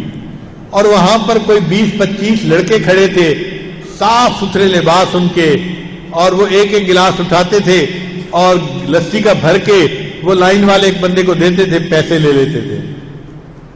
جتنی دیر میں وہ 300 بندوں کی جو قطار تھی وہ ختم ہوئی اور 300 بندے لسی پینے والے آ گئے. وہ بندہ مجھے کہنے لگا حضرت لسی سے اس کو کروڑوں کی آمدنی ہے، اللہ اس کو رسی سے رزق دے رہے ہیں. اب آپ بتائیے بھائی، کسی کو محفل میں بیٹھ کے بتائیں بھائی کیا کاروبار کرتے ہیں؟ جی ہم لسی بنا کے بیچتے ہیں. شرم نہیں آتی؟ لیکن اللہ اس کو لسی سے رزق دیتے ہیں اور وہ کروڑوں پتی بنتا ہے. تو جو پروردگار مفت پلاؤ سے رزق دے سکتا ہے، لسی سے رزق دے سکتا ہے، وہ ہمیں بھی رزق دے سکتا ہے. بس ہم اللہ پہ یقین کریں اور نیکی کی لائن دے، نیت ٹھیک کریں. ہماری اپنی نیت خراب ہوتی ہے، نتیجہ بھی خراب ملتا ہے. جب نیت ٹھیک ہوگی تو پھر اللہ تعالی ہمارے ساتھ معاملہ بھی اچھا کریں گے.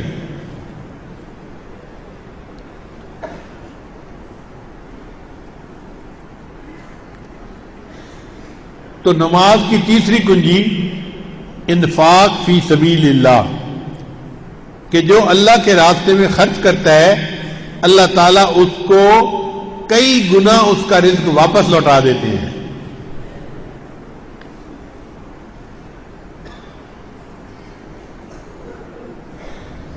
پھر چوتھی رزق کی کنجی دین کی خاطر ہجرت کرنا.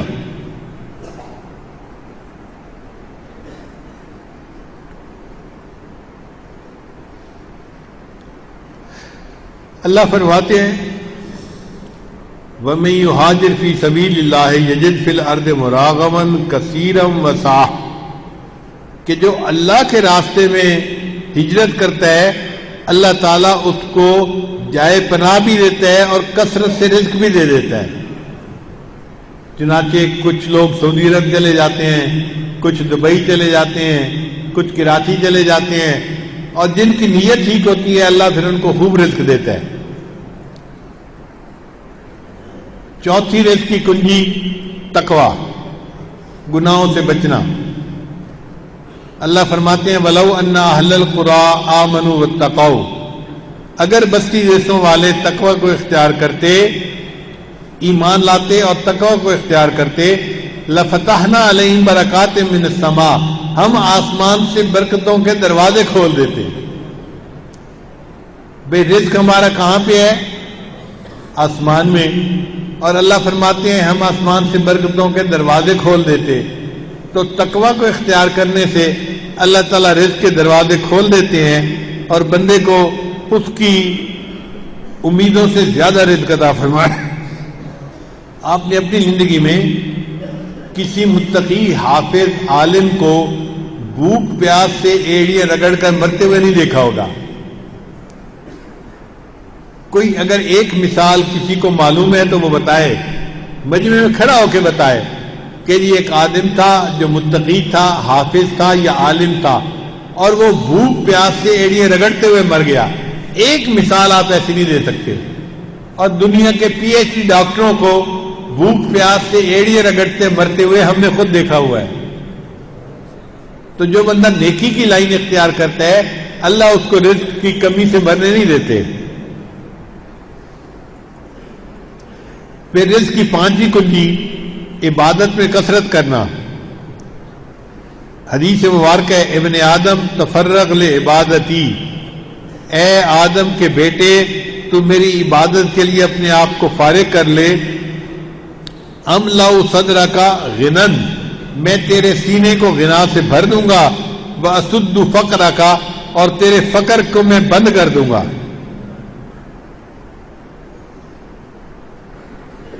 تو جو آدمی اپنے آپ کو اللہ کی عبادت کے لیے فارغ کر دیتا ہے اللہ اس کے سینے کو تمنگری سے بھر دیتا ہے، اور اللہ تعالیٰ اس کو لوگوں کی محتاجی سے بچا لیتے ہیں۔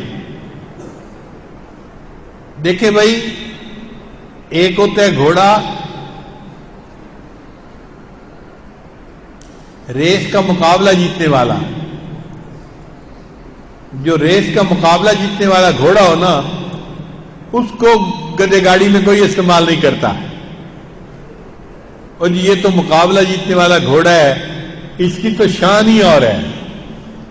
اسی طرح جو بندہ دین کی محنت کرنے والا ہو یا دین کا کام کرنے والا ہو، اللہ تعالیٰ اس کو دنیا کے رزق کی گدے گاڑی میں باندھنا پسند نہیں کرتے۔ اللہ اپنے غیبی خزانوں سے رزق دے دیتے ہیں اور اس کو دنیا میں اللہ تعالیٰ غنا والی زندگی عطا فرما دیتے ہیں۔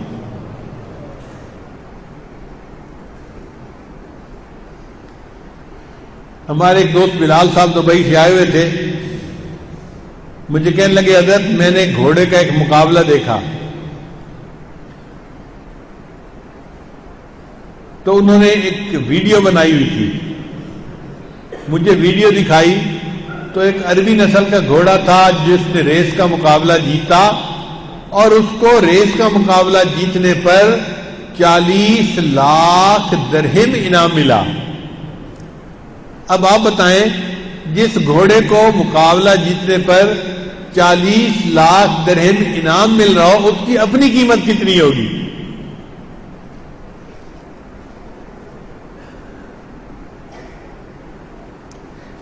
پھر رزق کی چھٹی کنجی حج اور عمرہ کی کثرت کرنا۔ جو بندہ حج اور عمرے کی کثرت کرتا ہے اللہ تعالیٰ اس کا رزق بڑھا دیتے ہیں۔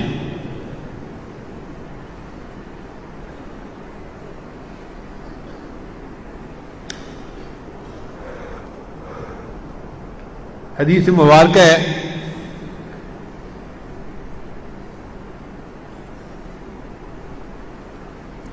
حج اور عمرہ تنگ دستی اور گناہوں کو اس طرح دور کرتے ہیں جس طرح بھٹی سونے چاندی کی میل کچیل کو دور کر دیتی ہے۔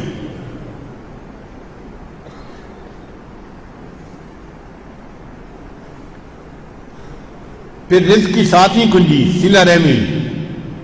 صلہ رحمی کرتے ہیں رشتہ داروں کے ساتھ محبت پیار کا تعلق رکھنا جن سے خونی رشتے ہیں۔ ابو ہریرہ نے فرماتے ہیں نبی صاحب نے ارشاد فرمایا جو شخص اپنے رزق میں کشادگی چاہے اور عمر میں اضافہ چاہے اس کو چاہیے کہ وہ صلہ رحمی کرے، یہ بخاری شریف کی حدیث ہے.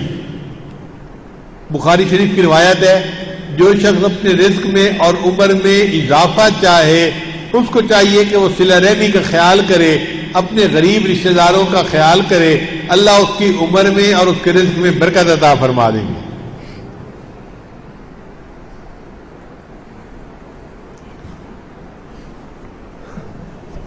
پھر رزق کی 8ویں کنجی، کمزوروں سے حسن سلوک. حدیث مبارکہ ہے، تمہیں اپنے کمزور اور ضعیف لوگوں کی وجہ سے اللہ کی نصرت ملتی ہے. چنانچہ جو گھر میں کمزور ہوتے ہیں نا، بوڑھے ہوتے ہیں، نوجوان بچے ان کی خدمت کرنا بوجھ سمجھتے ہیں. نوجوان سمجھتے ہیں کہ کیا ہمارے لیے مصیبت بن گئے ہیں، ہر وقت ان کا خیال رکھنا پڑتا ہے. نبی اسلام نے فرمایا ان کمزوروں کی وجہ سے اور گھر کے چھوٹے معصوم بچوں کی وجہ سے اللہ تعالیٰ نوجوانوں کو بھی رزق عطا فرما دیتے ہیں. اگر وہ کمزور نہ ہوتے یا بچے نہ ہوتے تو نوجوانوں کو اللہ پینے کو پانی نہ دیتے، ان کے گناہوں کی نحوست کی وجہ سے.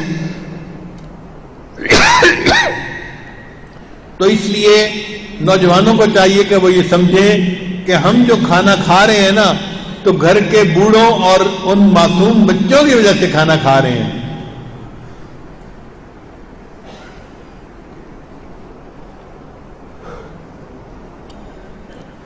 پھر رزق کی 10ویں کنجی، اللہ کا شکر ادا کرنا. چنانچہ جو بندہ اللہ کی نعمتوں کا شکر خوب ادا کرتا ہے، اللہ تعالیٰ اس کو اور زیادہ رزق عطا فرما دیتے ہیں.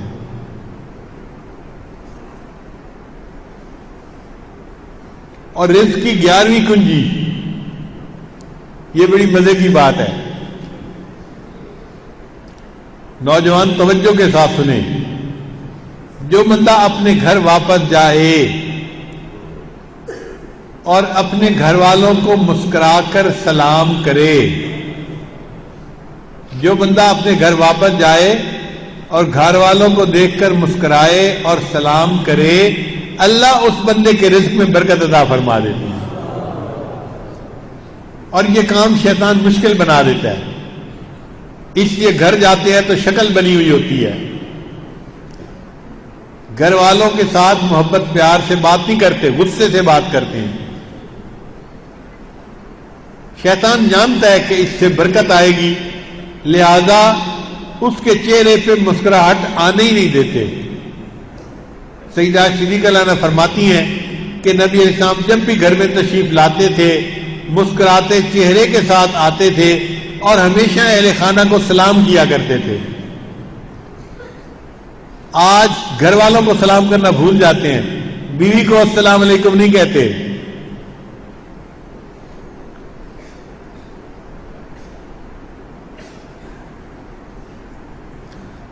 حدیث مبارکہ کے الفاظ ہیں، رجل دخل بیتہ بسلام فہو ضامن علی اللہ.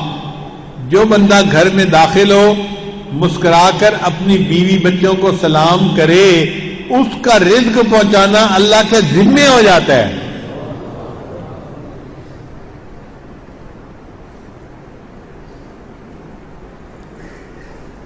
پھر رزق کی 12ویں کنجی، والدین کی فرما برداری.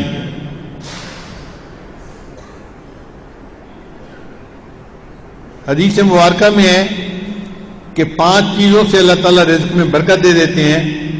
جو بندہ اللہ کے راستے میں خرچ کرتا ہو اس کے رزق میں، جو صلہ رحمی کرتا ہو اس کے رزق میں، جو اللہ کے راستے میں جہاد میں نکلے اس کے رزق میں، جو بندہ ہمیشہ باوضو رہے اس کے رزق میں، اور جو والدین کی فرما برداری کرے اللہ اس کے رزق میں بھی برکت عطا فرما دیتے ہیں. رزق کی 13ویں کنجی، ہمیشہ باوضو رہنا.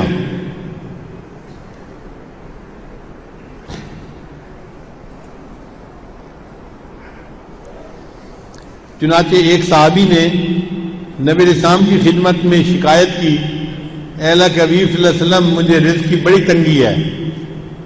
نبی علیہ السلام نے جواب میں فرمایا، دم علی الطہارتی، تم ہر وقت باوضو رہا کرو یوسع علیک کا رزق، اللہ تمہارے رزق کو وسیع کر دیں گے. یہ عادت کی بات ہے.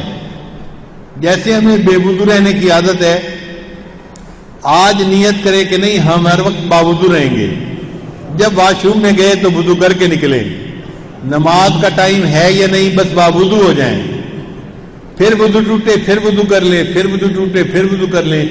جو بندہ ہر وقت باوضو رہے گا اللہ اس کے رزق میں برکت عطا فرما دیں گے.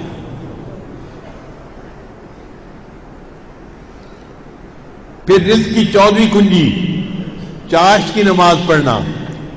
چاشت کی نماز پڑھتے ہیں دن کے 10-11 بجے، جب سورج مناسب اوپر آ جاتا ہے تو اس وقت جب نفل پڑھے جائیں اس کو چاشت کی نماز کہتے ہیں، صلاۃ الضحیٰ کہتے ہیں.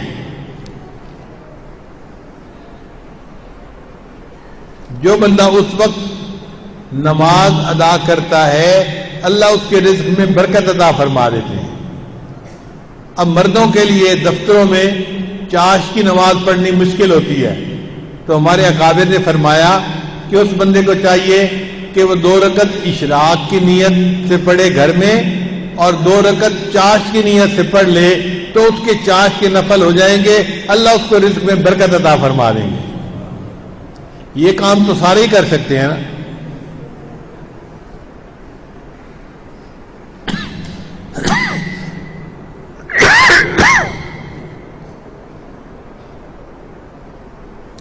حدیث مبارکہ میں آتا ہے جو بندہ سورہ واقعہ روزانہ پڑھے، من قرأ سورۃ الواقعۃ کل لیلۃ، جو بندہ ہر رات میں سورہ واقعہ پڑھے، لم تصب فاقۃ ابدا، اس کو کبھی فاقہ نہیں پہنچ سکتا، اللہ تعالیٰ اس کے رزق میں برکت عطا فرمائیں گے. عبداللہ بن مسعود نام ایک صحابی ہیں، بیمار تھے اور ان کی بیٹیاں ہی تھیں، ان کا بیٹا نہیں تھا. امیر المومنین سیدنا عثمان غنی اللہ عنہ ان کی تیمارداری کے لیے تشریف لائے تو حضرت عثمان غنی اللہ عنہ فرمایا کہ آپ کی بیٹیاں ہی بیٹیاں ہیں، بیٹا تو ہے نہیں، تو میرا دل چاہتا ہے کہ میں آپ کو اپنے پیسے سے کافی بڑی رقم ہدیہ کر دوں. تو عبداللہ ابن مسعود نے فرمایا کہ مجھے ضرورت نہیں ہے. ان کا آپ کو ضرورت کیوں نہیں ہے؟ آپ کی بیٹیاں ہیں اور بیٹا ہے نہیں تو ضرورتیں تو زندگی کی ہوتی ہیں. تو عبداللہ ابن مسعود نے جواب دیا کہ نبی علیہ السلام نے مجھے فرمایا تھا کہ جو بندہ سورہ واقعہ کو ہر رات پڑھ لیتا ہے اللہ اس کو رزق کی تنگی سے بچا لیتا ہے. میں نے اپنی ساری بیٹیوں کو سورہ واقعہ یاد کروا دی ہے اور میری بیٹیاں ہر رات میں سورہ واقعہ پڑھتی ہیں، لہذا میری بیٹیوں کو کبھی فاقہ نہیں آ سکتا. پھر رزق کی 16ویں کنجی دعا کرنا. جو بندہ تہجد کے وقت میں یا فرض نمازوں کے بعد اللہ تعالیٰ سے عاجزی اور زاری کے ساتھ دعا مانگے اللہ تعالیٰ اس کو رزق کی پریشانیوں سے محفوظ فرما لیتے ہیں.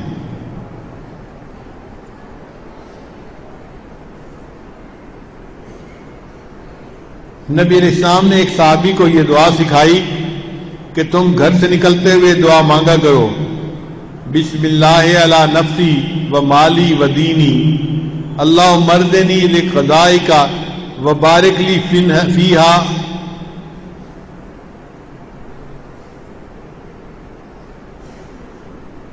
وقدر لی حتی لا احب تعجیل ما اخرت ولا تاخیر ما عجلت.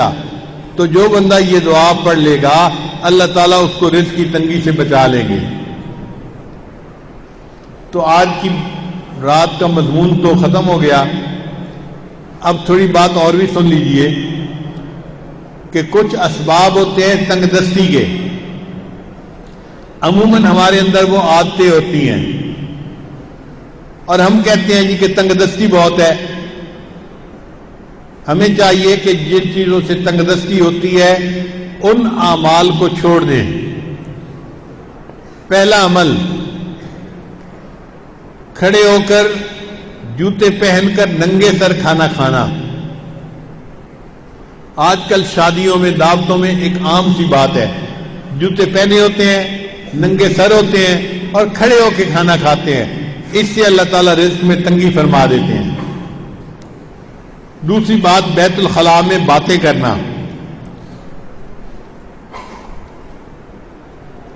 تیسری بات مہمان کو بوجھ سمجھنا. چوتھی بات ہاتھ دھوئے بغیر کھانا کھانا اور بسم اللہ پڑھے بغیر کھانا کھانا. اس سے رزق میں تنگی ہو جاتی ہے.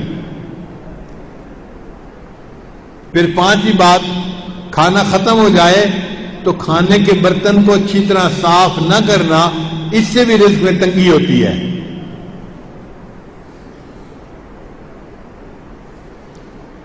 پھر چھٹی بات مسجد میں دنیا کی باتیں کرنا. پھر ساتویں بات مانگنے والے فقیر کو جھڑکنا. بھئی آپ کے پاس کچھ نہیں ہے دینے کے لیے تو محبت سے اس کو کہہ دے کہ بھائی آگے چلے جاؤ، جھڑکی نہ دیں. کئی لوگ اس فقیر غریب سمجھتے ہوئے اس کو جھڑکنا شروع کر دیتے ہیں. تجھے کہا نہیں، تو نے سنا نہیں، جاتا کیوں نہیں؟ تو فقیر کو جھڑکنے سے خود بندہ رزق کی تنگی میں مبتلا ہو جاتا ہے. پھر ساتواں عمل مغرب کے بعد بلا عذر کے سو جانا. عشاء کے بعد سونا چاہیے. مغرب کے بعد اگر بیماری ہے یا عذر ہے تو اور بات ہے، پھر اجازت ہے. اگر عذر نہیں تو مغرب کے بعد سونے کی عادت نہیں بنانی چاہیے. پھر 10واں عمل جس سے رزق تنگ ہو جاتا ہے بغیر عذر کے نماز قضا کر دینا. فجر نہیں پڑھتے، ظہر نہیں پڑھتے، عصر نہیں پڑھتے، مغرب نہیں پڑھتے، باتوں میں لگے رہے، نماز قضا ہو گئی. پھر 11واں عمل جس سے رزق میں تنگی آتی ہے جھوٹ بولنا. اور آج کل تو جھوٹ بولنے کی ابتدا ماں باپ بچے سے ہی کر دیتے ہیں.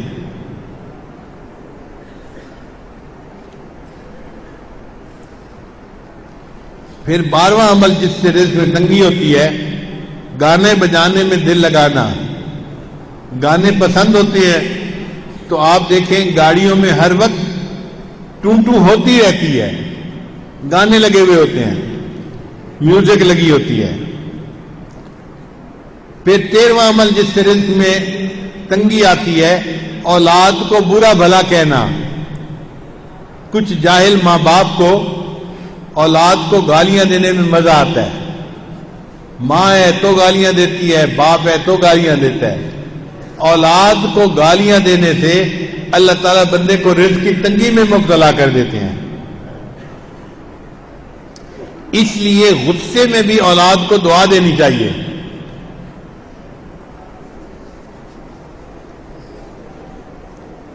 چنانچہ ایک صاحب اپنا واقعہ سنانے لگے کہ میں بہت شرارتی تھا اور گھر والوں کو میں نے تنگ کیا ہوا تھا. ایک دن کیا ہوا کہ گھر میں مہمان آئے ہوئے تھے تو میری والدہ نے دال بنائی مہمانوں کے لیے اور میں نے ایک مٹھی ریت کی بھری اور آ کر ہنڈیا میں ڈال دی. اب جب مہمان کھانا کھانے لگے تو دال کے اندر ریت تھی تو کھانا تو نہیں کھایا جاتا نا. تو مہمانوں کو بھی پریشانی ہوئی اور گھر والوں کو بھی پریشانی ہوئی. اب جب گھر والوں کو پریشانی ہوئی تو میرے والد تو غصے میں کہ جس نے یہ کیا ہے میں اس کی پٹائی کرتا ہوں. کہنے لگے کہ میری والدہ کو پتہ چلا تو میری والدہ نے پتہ کیا کہ یہ کام کیا کس نے ہے. تو ماں کو بچوں کا پتہ ہوتا ہے. اس نے کہا کہ فلاں نے کیا ہوگا. مجھے پکڑ کے لایا گیا اور مجھے پوچھا گیا کہ کیا تم نے یہ حرکت کی، سالن کے اندر تم نے ریت ڈالی؟ تو امی کے سامنے میں نے اقرار کر لیا، ہاں امی یہ شرارت میں نے کی تھی. کہنے لگے کہ یہ شرارت کا جب میں نے اقرار کیا تو غصے میں میری ماں نے مجھے کہا اچھا تو نے مہمانوں کو تکلیف پہنچائی اور سالن کے اندر تو نے ریت ڈالی، اللہ تعالیٰ تجھے حرم کا امام بنا دے. تو وہ کہتے ہیں کہ اللہ نے میری ماں کی دعا کو قبول کر لیا اور آج اللہ نے مجھے دونوں حرم کا امام بنا دیا. یہ واقعہ کس کا تھا؟ قاری سدیس کا تھا جو حرم کے امام ہیں. انہوں نے اپنی زندگی کا واقعہ سنایا کہ میں نے یہ حرکت کی تھی, میری والدہ نے مجھے بد دعا دینے کی بجائے دعا دی تھی, بیٹا اللہ تجھے حرم کا امام بنا دے, اور آج میری ماں کی دعا قبول ہوئی اور اللہ نے مجھے حرم کا امام بنا دیا. پھر 14واں عمل قرآن پاک کو بے وضو ہاتھ لگانا. بعض لوگ قرآن مجید کی بے حرمتی کرتے ہیں, وضو کے ساتھ ہاتھ لگانا چاہیے, وہ بے وضو بھی ہاتھ لگا لیتے ہیں. تو بے وضو ہاتھ لگانے سے اللہ تعالیٰ رزق میں تنگی پیدا فرما دیتے ہیں. 15واں عمل غیر محرم کو بے دھڑک دیکھنا.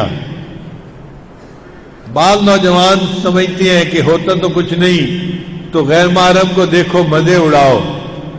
تو غیر محرم کو دیکھنے سے اللہ تعالیٰ بندے کو رزق کی تنگی میں مبتلا فرما دیتے ہیں. اور 16واں عمل جس سے کہ اللہ تعالیٰ رزق کو تنگ کر دیتے ہیں, اپنے اہل خانہ کے ساتھ ہر وقت لڑتے رہنا. یہ گناہ آج کے دور میں عام ہو گیا ہے. جس گھر میں دیکھو خامد بیوی پہ برس رہا ہے اور بیوی بھی چپ نہیں کرتی, آگے سے کوئی نہ کوئی جواب دیتی رہتی ہے. اس نوک جھونک کے بدلے اللہ تعالیٰ رزق کی تنگی میں مبتلا کر دیتے ہیں. آپ دیکھیں جو لوگ رزق کی تنگی کی شکایت کرتے ہیں وہ محسوس کریں گے کہ واقعی ہماری زندگی میں یہ گناہ موجود ہے. اللہ تعالیٰ آج کی رات میں ہمیں سب گناہوں سے سچی توبہ کرنے کی توفیق عطا فرمائے. www.darsequran.com